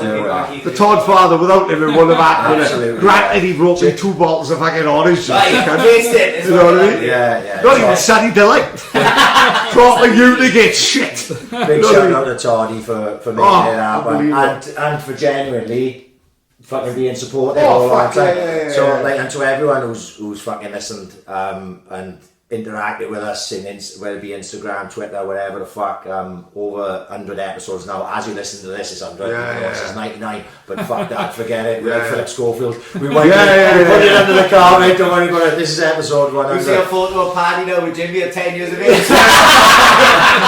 I'm not the one who burst in my door having a bath. Come on. Cheers everyone for fucking being down for day one, and if you came late, thanks for that as well. And just, you know, how long does it roll on? We never finish today. Know. Like Thomas career, from an hamstring we'll end up in Australia. No one knows. James, thank you again. It was a fucking pleasure. Toddy, thank you, mate. But episode 100, who'd have thought we'd have got there, and who knows where we go. Next week we got a band. We got 2 fucking bands. No, you can't. The band will have already happened. Oh, well, yeah. Last week was a band, man. So like you shut down. I can't remember what's happening. It's like Memento. Right, yeah. Last week is the band. The band's already happened. This is James Thomas. So technically, I could have overdosed on the band. This could be my memorial. You know what? I did consider this. Right? I needed my haircut. Right, but I'm my haircut tomorrow. So next week I'll be all nice, fresh haircut. Yeah. And then this photo, which comes out the week after, I'll have big buffon. People going, right, all right, it was good both. Like I said, like starting Charlene's wedding in Neighbours, isn't it? 100%. Make sure who saves this fucker now. This is what one is. We said, right, we're getting out here. Thank you, lads. Episode 100 done. We'll see what happens from here. Peace.